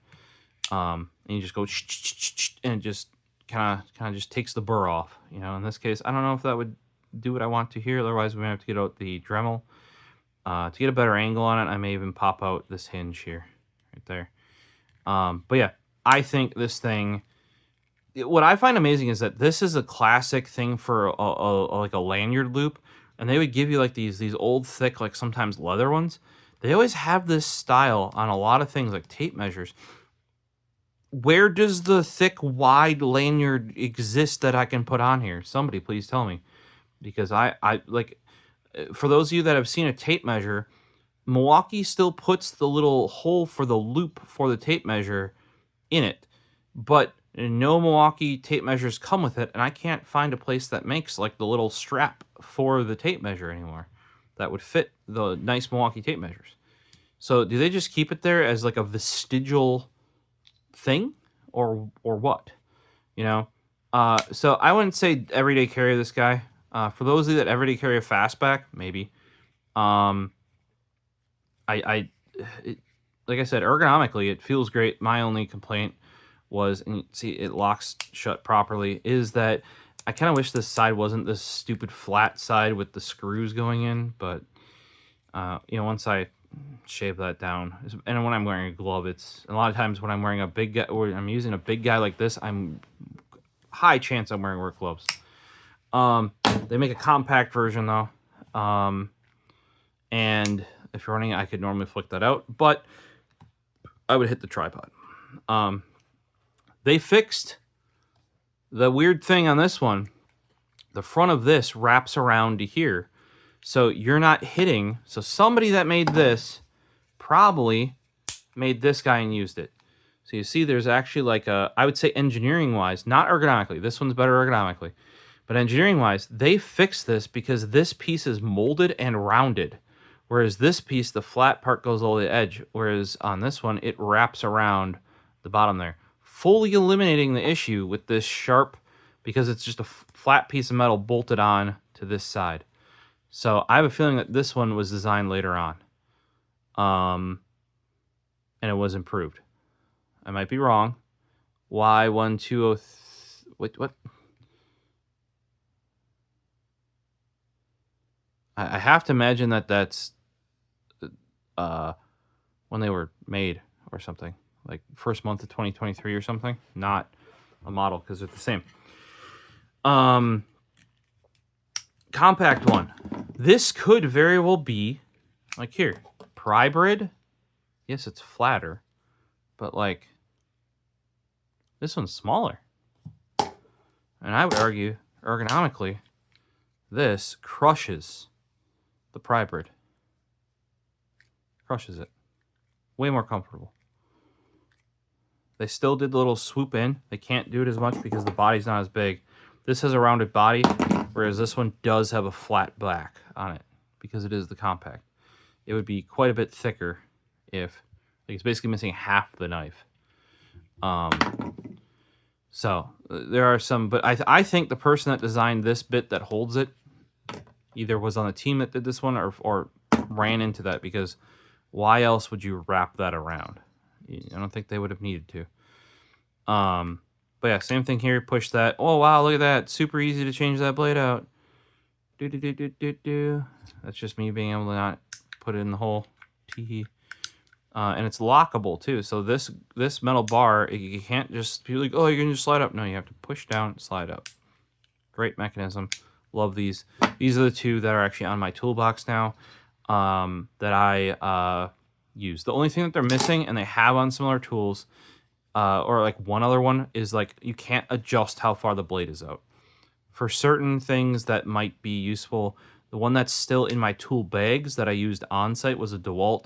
The one I had in my previous tool bag that was up in the office that I would take to friends of family, was also a DeWalt. It has slide out and flip out, and they're metal. Like, if you want a proper big boy utility knife, that would be my recommendation. Or these new Fiskers. They even have ones that have like specifically designed with like a longer handle for painters and all. Like, they're actually like making different utility knives for different brands, or not different brands, different what do you want to call those? Professions? Is that a better word? Oh, also you can tell this is a later one too, because this button got much bigger, whereas this button is a little stiff and a little small. So I have a feeling, like I said, that this one came first. If they could take, I would buy another one of these in a heartbeat. If they could take the things that were improved on here, bigger clip too. This clip, you can very much see that that this is definitely built for going on a belt way fast. You know, like faster, more easily than than this guy. But if they could figure out that wraparound piece here and this bigger, you know, see, it's like kind of a dished convex button that really, not that this is like bad, but it's just a little small and a little stiff compared to that guy. But yeah, this could very easily, if you're willing to carry this, you might very well be willing to carry that. And this is like a properly built, very, like, you know, more of a tool than these guys. And yes, I've been shitting on the prybrids the whole time. You're like, oh, blah, blah. If you can see, that's Gerber gear. That is Gerber. That is their new logo. Paisley's doing box things behind me. I bought these thinking they would be a improvement, and I would actually use these at work. I regularly carry one of the tools I carry on my, what some people call my my utility belt right here. My Batman, normally there's a mini SSD. You've seen it before. They used to be flash drives, but now I have that Buffalo 1 terabyte full-on SSD that snaps on there. So I got utility belt. I got a knife. I got a flashlight. I got multiple pry bars. Normally I used to only carry one, this guy, because it's also called WTF, wrench that fits. I have a whole video on those. Also wanted a bottle opener. I didn't use buy the James brand one for the longest time, which is titanium. Really should have, because these are magnets. Magnets don't attack titanium. This is also titanium. Much nicer. I had a one, and it would steel one. And though it was fine, it was actually from Kershaw, I think. Actually worked just fine. Very similar design, a little bit shorter. This extra length on here. This James brand for EDC does make very good things. I don't think they're polymer knife, because that might be one that you would also put in this. It's fine, but compared to something like a TUKK HD or TUKK XL, the polymer is built like shit. Don't mind my language. Watch my video on that if you haven't seen it. Because this thing is built amazingly. A lot of their stuff built amazingly. The polymer in the pictures looks pretty damn amazing. But compared to the other stuff I have seen from James brand, like their carabiners, this bottle opener that is, you know, like very nicely made. It's dirty from just rubbing on shit and being on my keys, etc. But I was thinking, like, hey, I carry these little pry bar guys. This thing, by the way, this wrench that fits, I use it all the time for popping open packaging.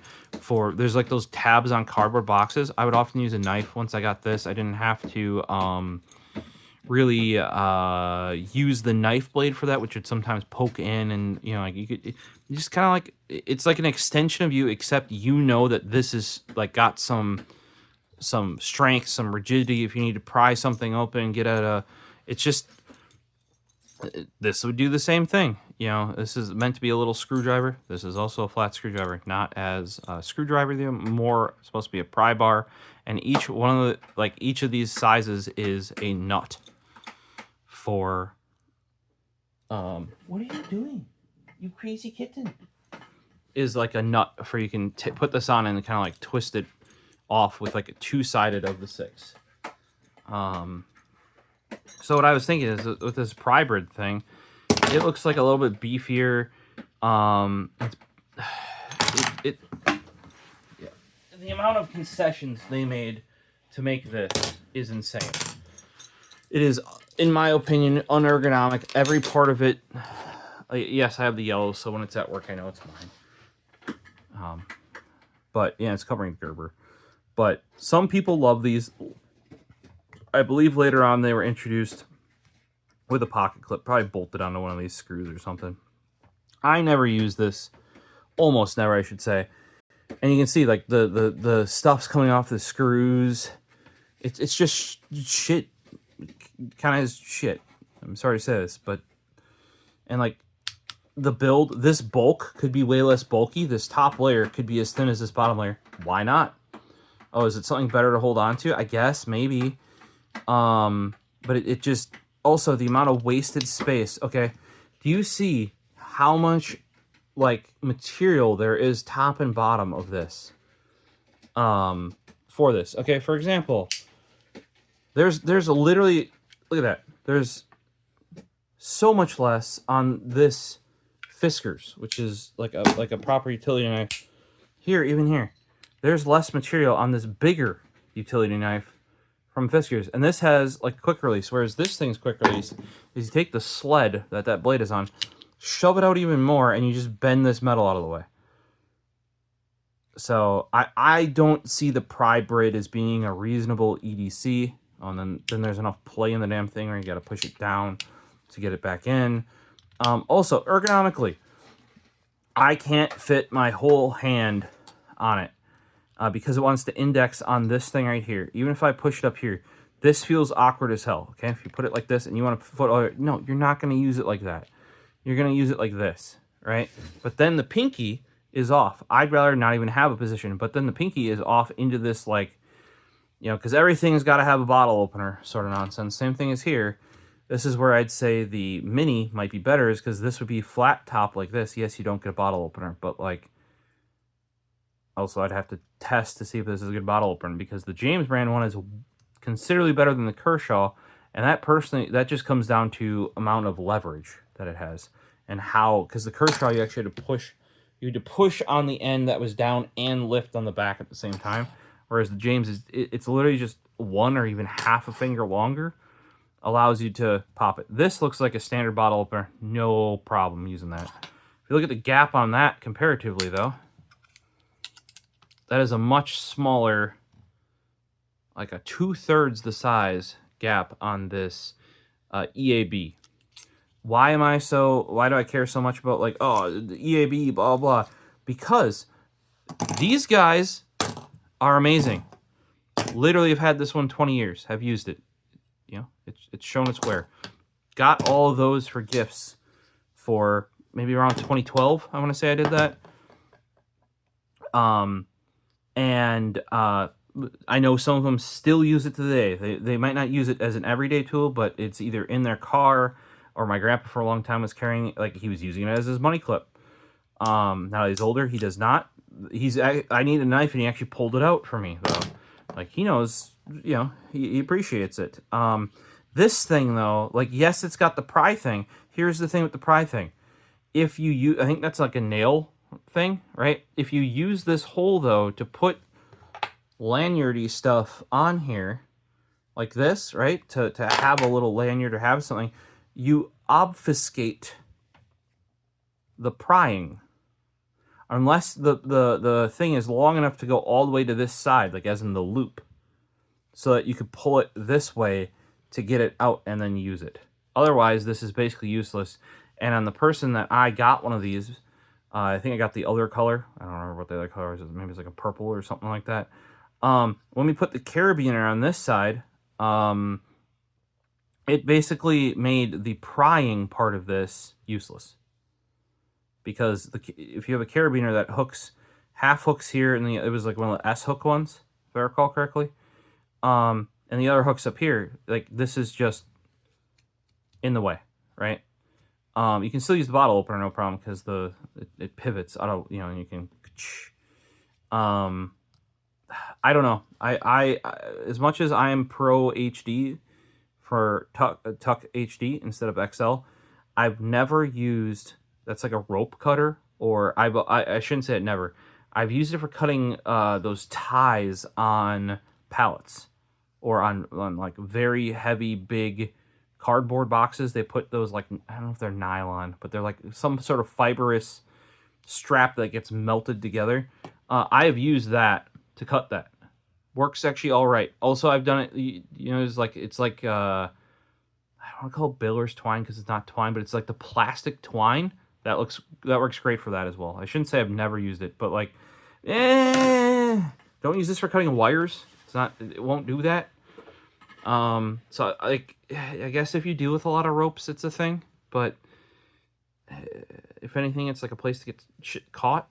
Like I said, the original one does not have a clip. I have seen newer versions of this that do. I feel like it would be much easier than to snap it on. Kind of like this guy, snap it onto your belt or something.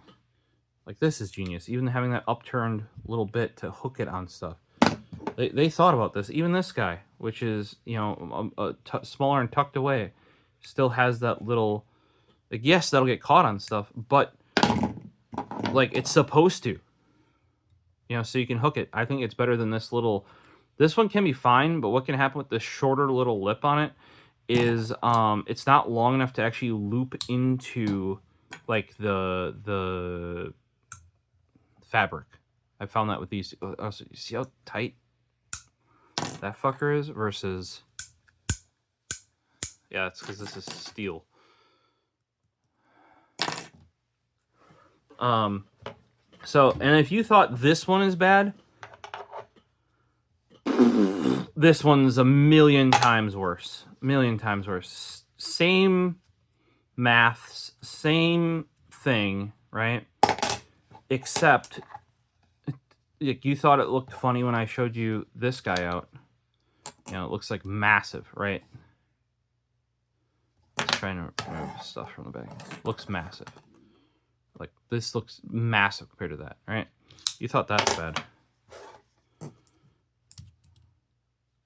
Fucking joke. It's a fucking joke.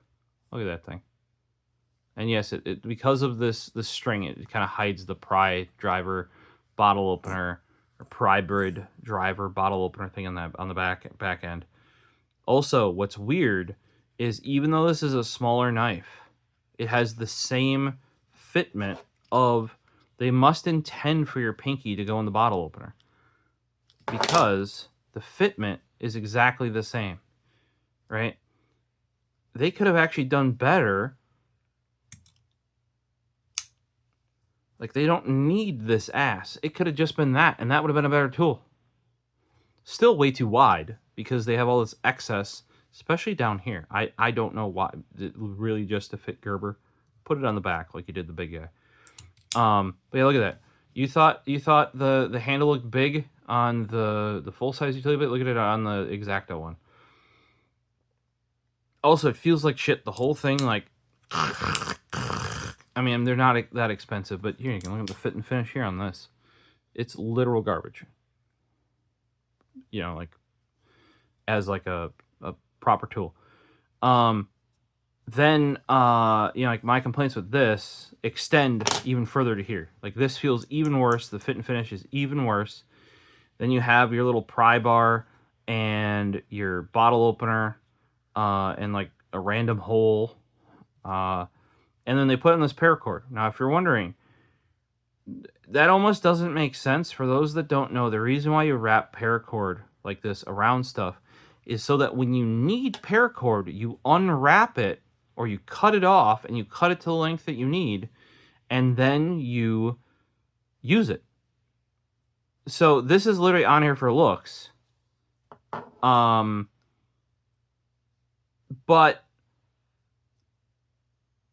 that's not the point. Like, I mean, I understand some people want the EDC vibe with the paracord on there, but like, the whole point of the paracord, and I'm not saying you couldn't use this, you might be able to. It is wrapped on there mighty tight. And maybe some people will be like, oh yeah, that saved me, but to me that doesn't look like enough. Like, that's probably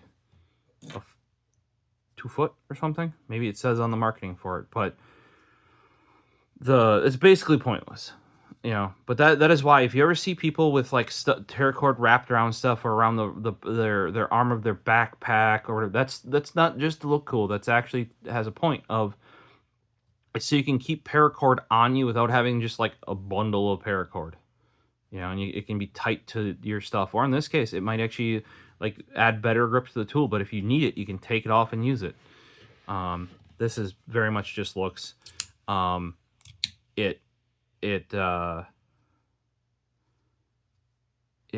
It's just not well made. These actually cost quite a bit. Back when they came out, at least. Because I did buy them, like, new. And I personally cannot recommend them. Some people I've seen love them, especially once they got the clip on the back of the big pry brid. I think there are way better utility knives out, like knives that take utility blades out there. Gerber, this was a great idea. Still was. You kind of improved it with the Lite. I don't know if it was really improved. It's a change, let's call it, you know. Also, for those people, like, there are people complaining they can't close this one-handed. You just go like that. Here, I'll do it again.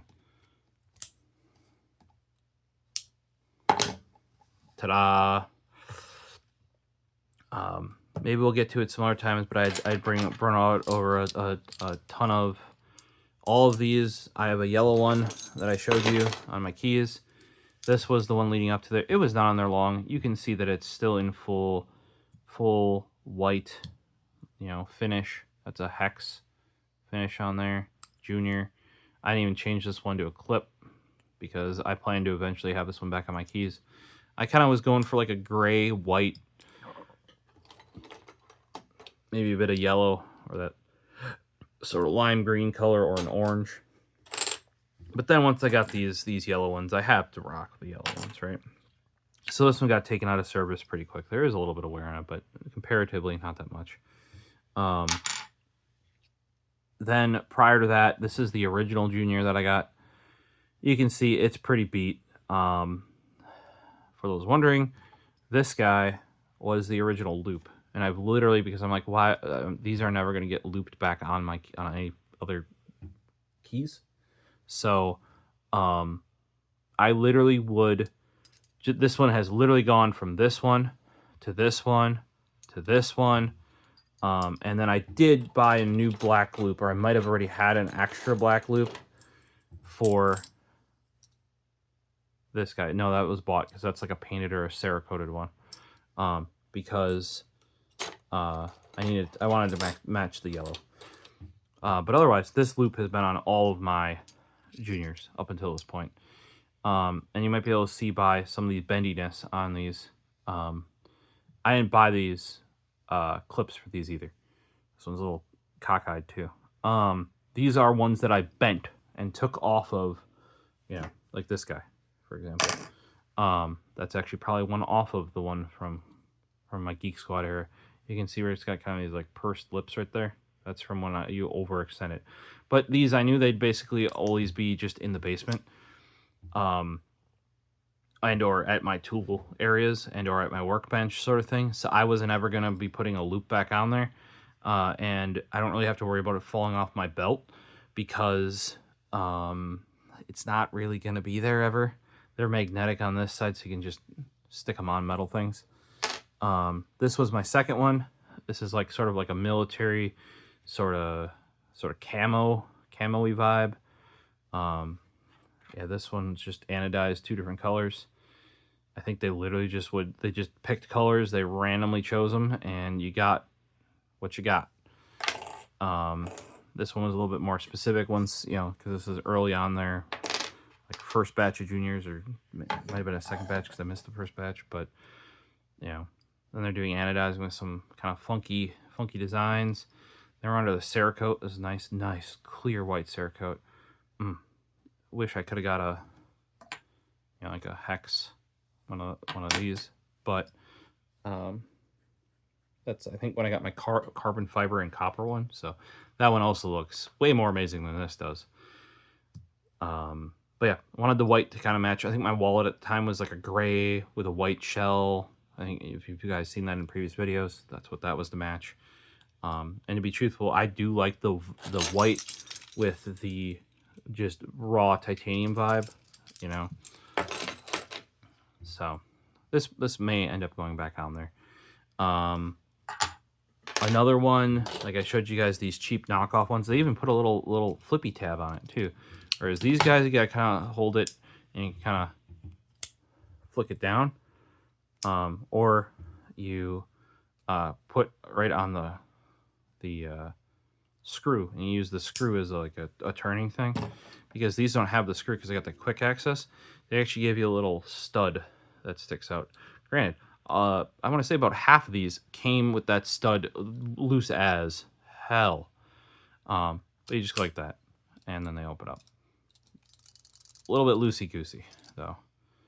And you just...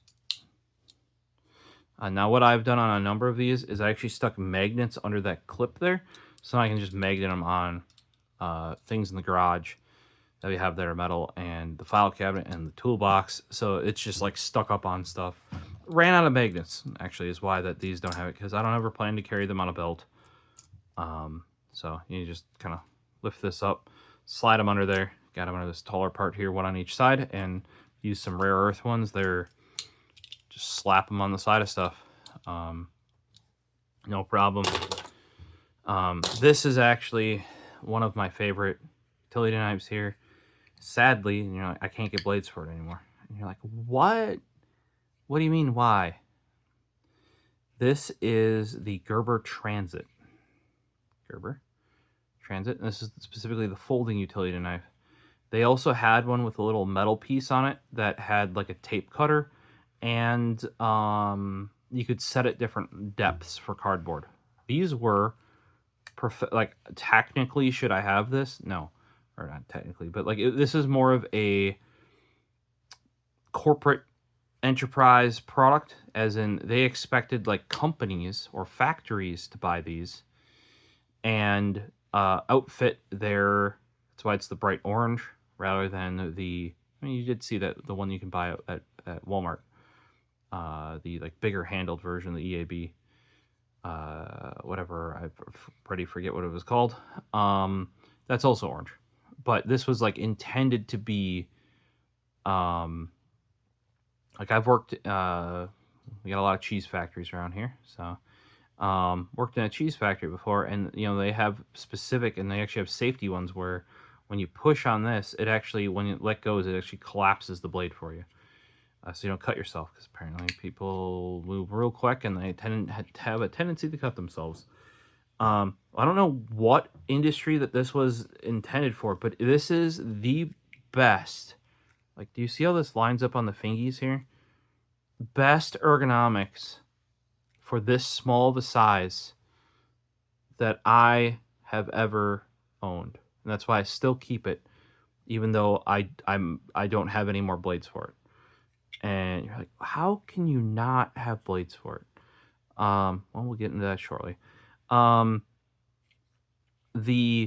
Here's the other thing. This side scallop for doing these kind of cuts like this way, either cutting the flap off a box or opening packaging. Like, look at this. It's and like when you have it here, you still have your things here, and the swoop on the back fits into this hand really well, fits in here.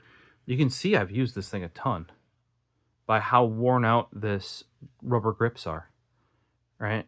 And I don't know, because like you can see how worn those are. That was it was maybe getting that worn like before I ran out of blades. I think that these might have been, and because I've worked at Walmart as well. That's when I bought this guy. They would issue you a knife. And when you ran out of blades, often they would just give you another knife, because their thought was these are made cheaply enough that by the time you wear out all your blades, there's a high chance you've worn out or broken or something the knife. And I don't know that that was the intention here. However, me being me, I want to be able to buy new blades for it. You can't, though. They're super extra thick. I don't know if you guys can see that.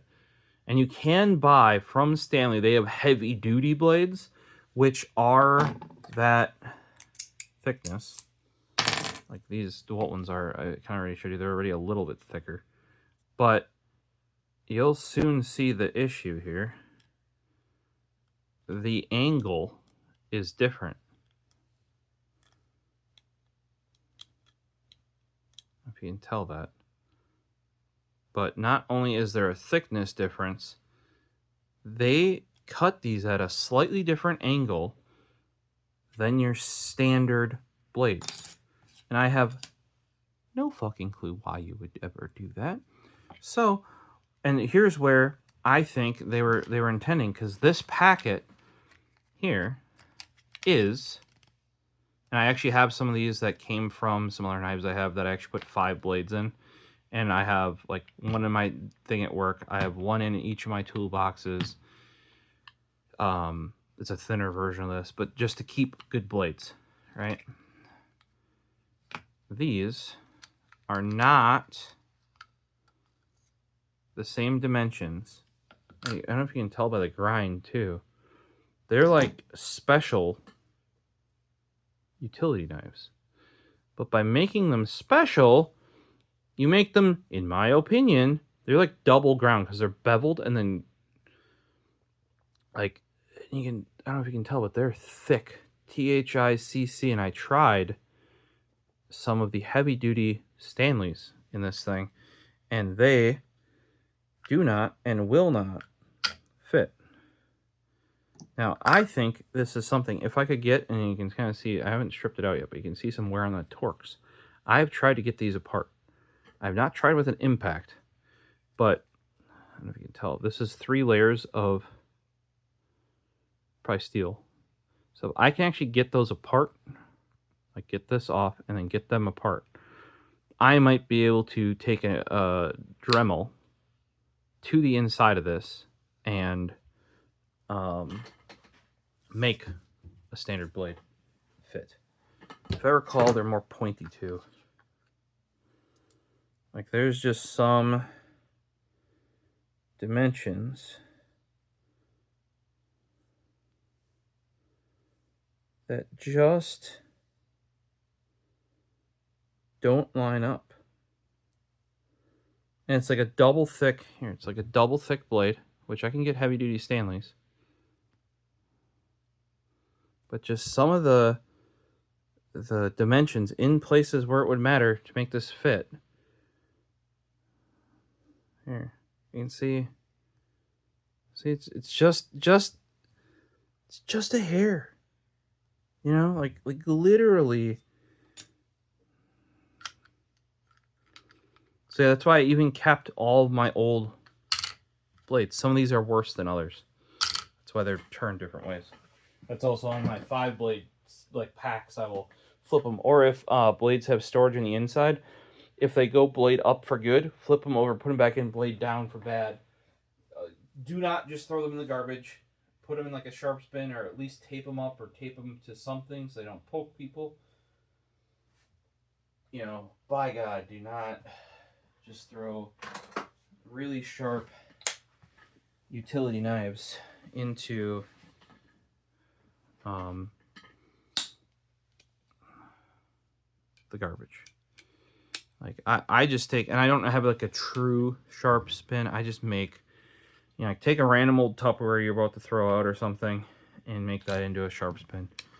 I even, work wouldn't do that. So then I had like a mouthwash container. Turns out the top of a mouthwash container is the exact width of a, see how this exactly fits there?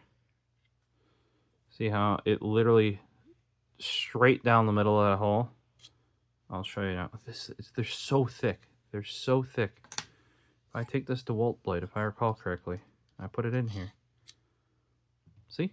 It literally cannot go in far enough because of, and I showed you this, that little bit on that blade of difference. And that's all it is. And that, because of the slight angle difference on this too, it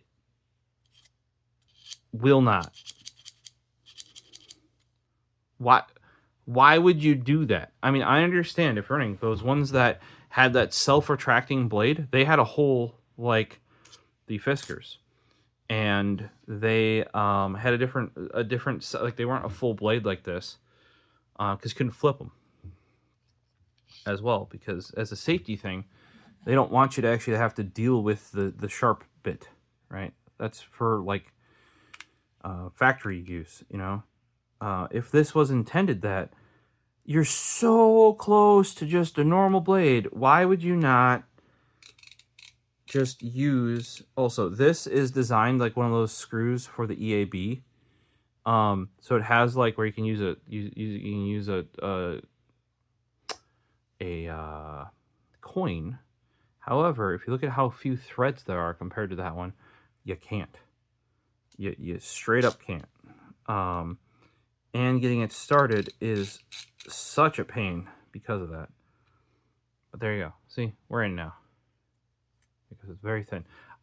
That's why I still have this today. At some point, I'll like use an impact to get that apart, or if you guys, maybe I have to use some heat, but I don't want to wreck the thing. If you look in here, this is built like a proper knife.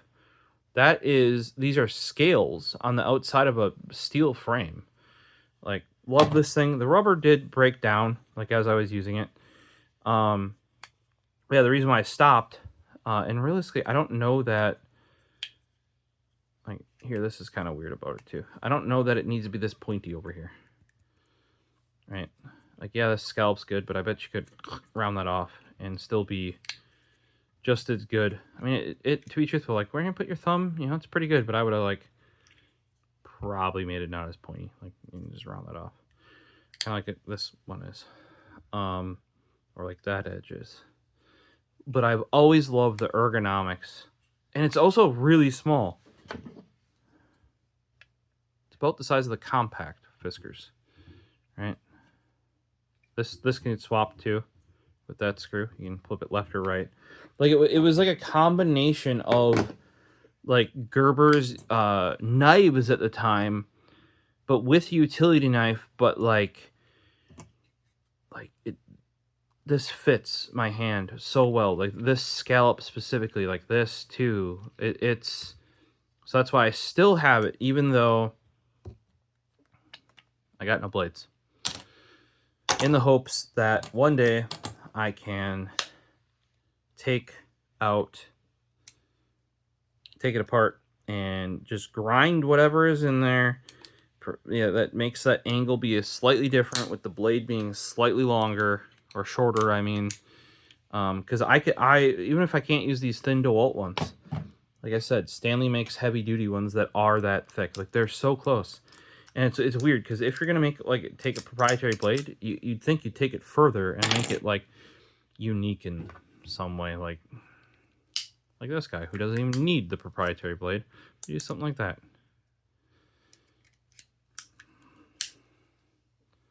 So questions, comments down below. I know this was a lot. This is like a 2-hour video about this hunk of crap, or at least that's the talking point here, is the Gerber EAB Slim.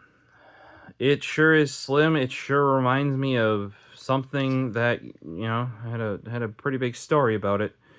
I don't know that I would buy it though, personally, because the whole point of going, in my opinion, to a something that takes a utility blade is the fact that it is so easy to swap out. The fact that a knife with a screw in it is easier to swap out than this is crazy. The fact that I am recommending that if you must have a Gerber and these aren't available, or you must have one that is tool free, to buy the Prybrid, which I don't like. I mean, it's fine, but it's not like good. Over this is something. Especially for how much this costs. Now remember, these are not cheap either. I don't think for what they cost, they're worth it either. To be truthful, if you're starting to get up into this, which is like $20, 20-something bucks, maybe spend 40. I didn't review that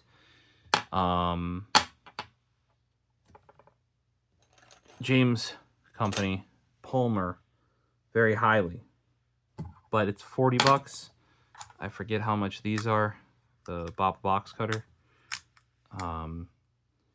Otherwise, save up your buy one of these, 10 bucks, or the bigger one, the orange one that I said I had previously used, and 10 bucks for that too. Or the 2-pack was, as long as you didn't care about the color, what was it, like 17, 18 bucks? And save up and watch out for the drops for one of these TUKK XLs or TUKK HDs. Because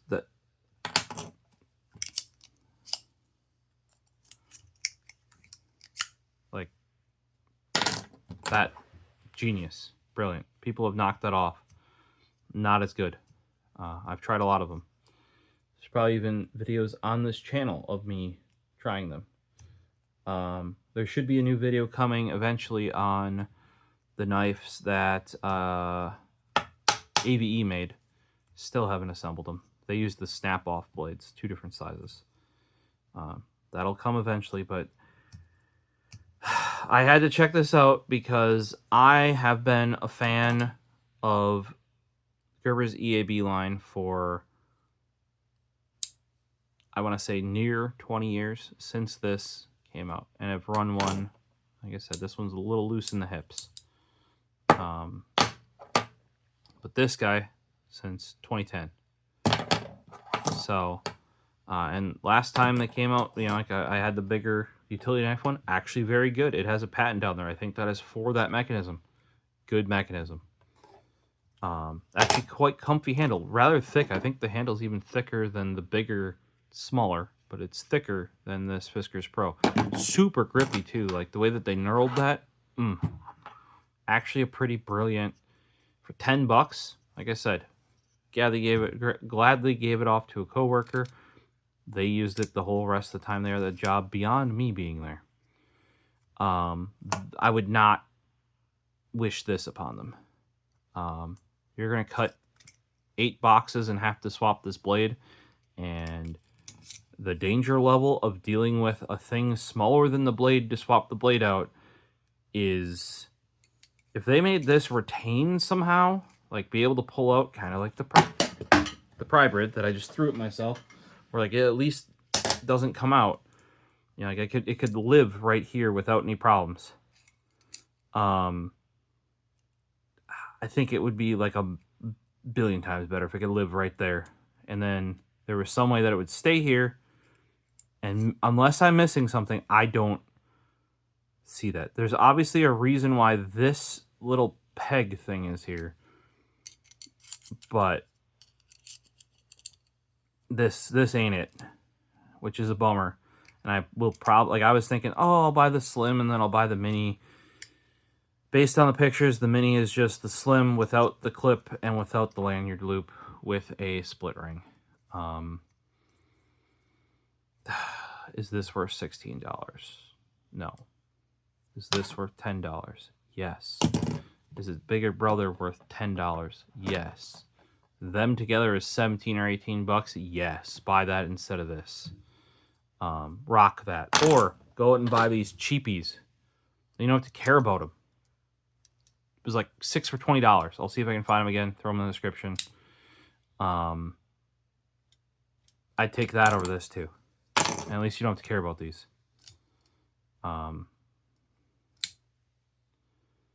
You know, comments, questions, throw them down below.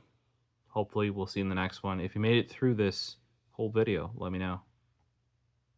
Peace.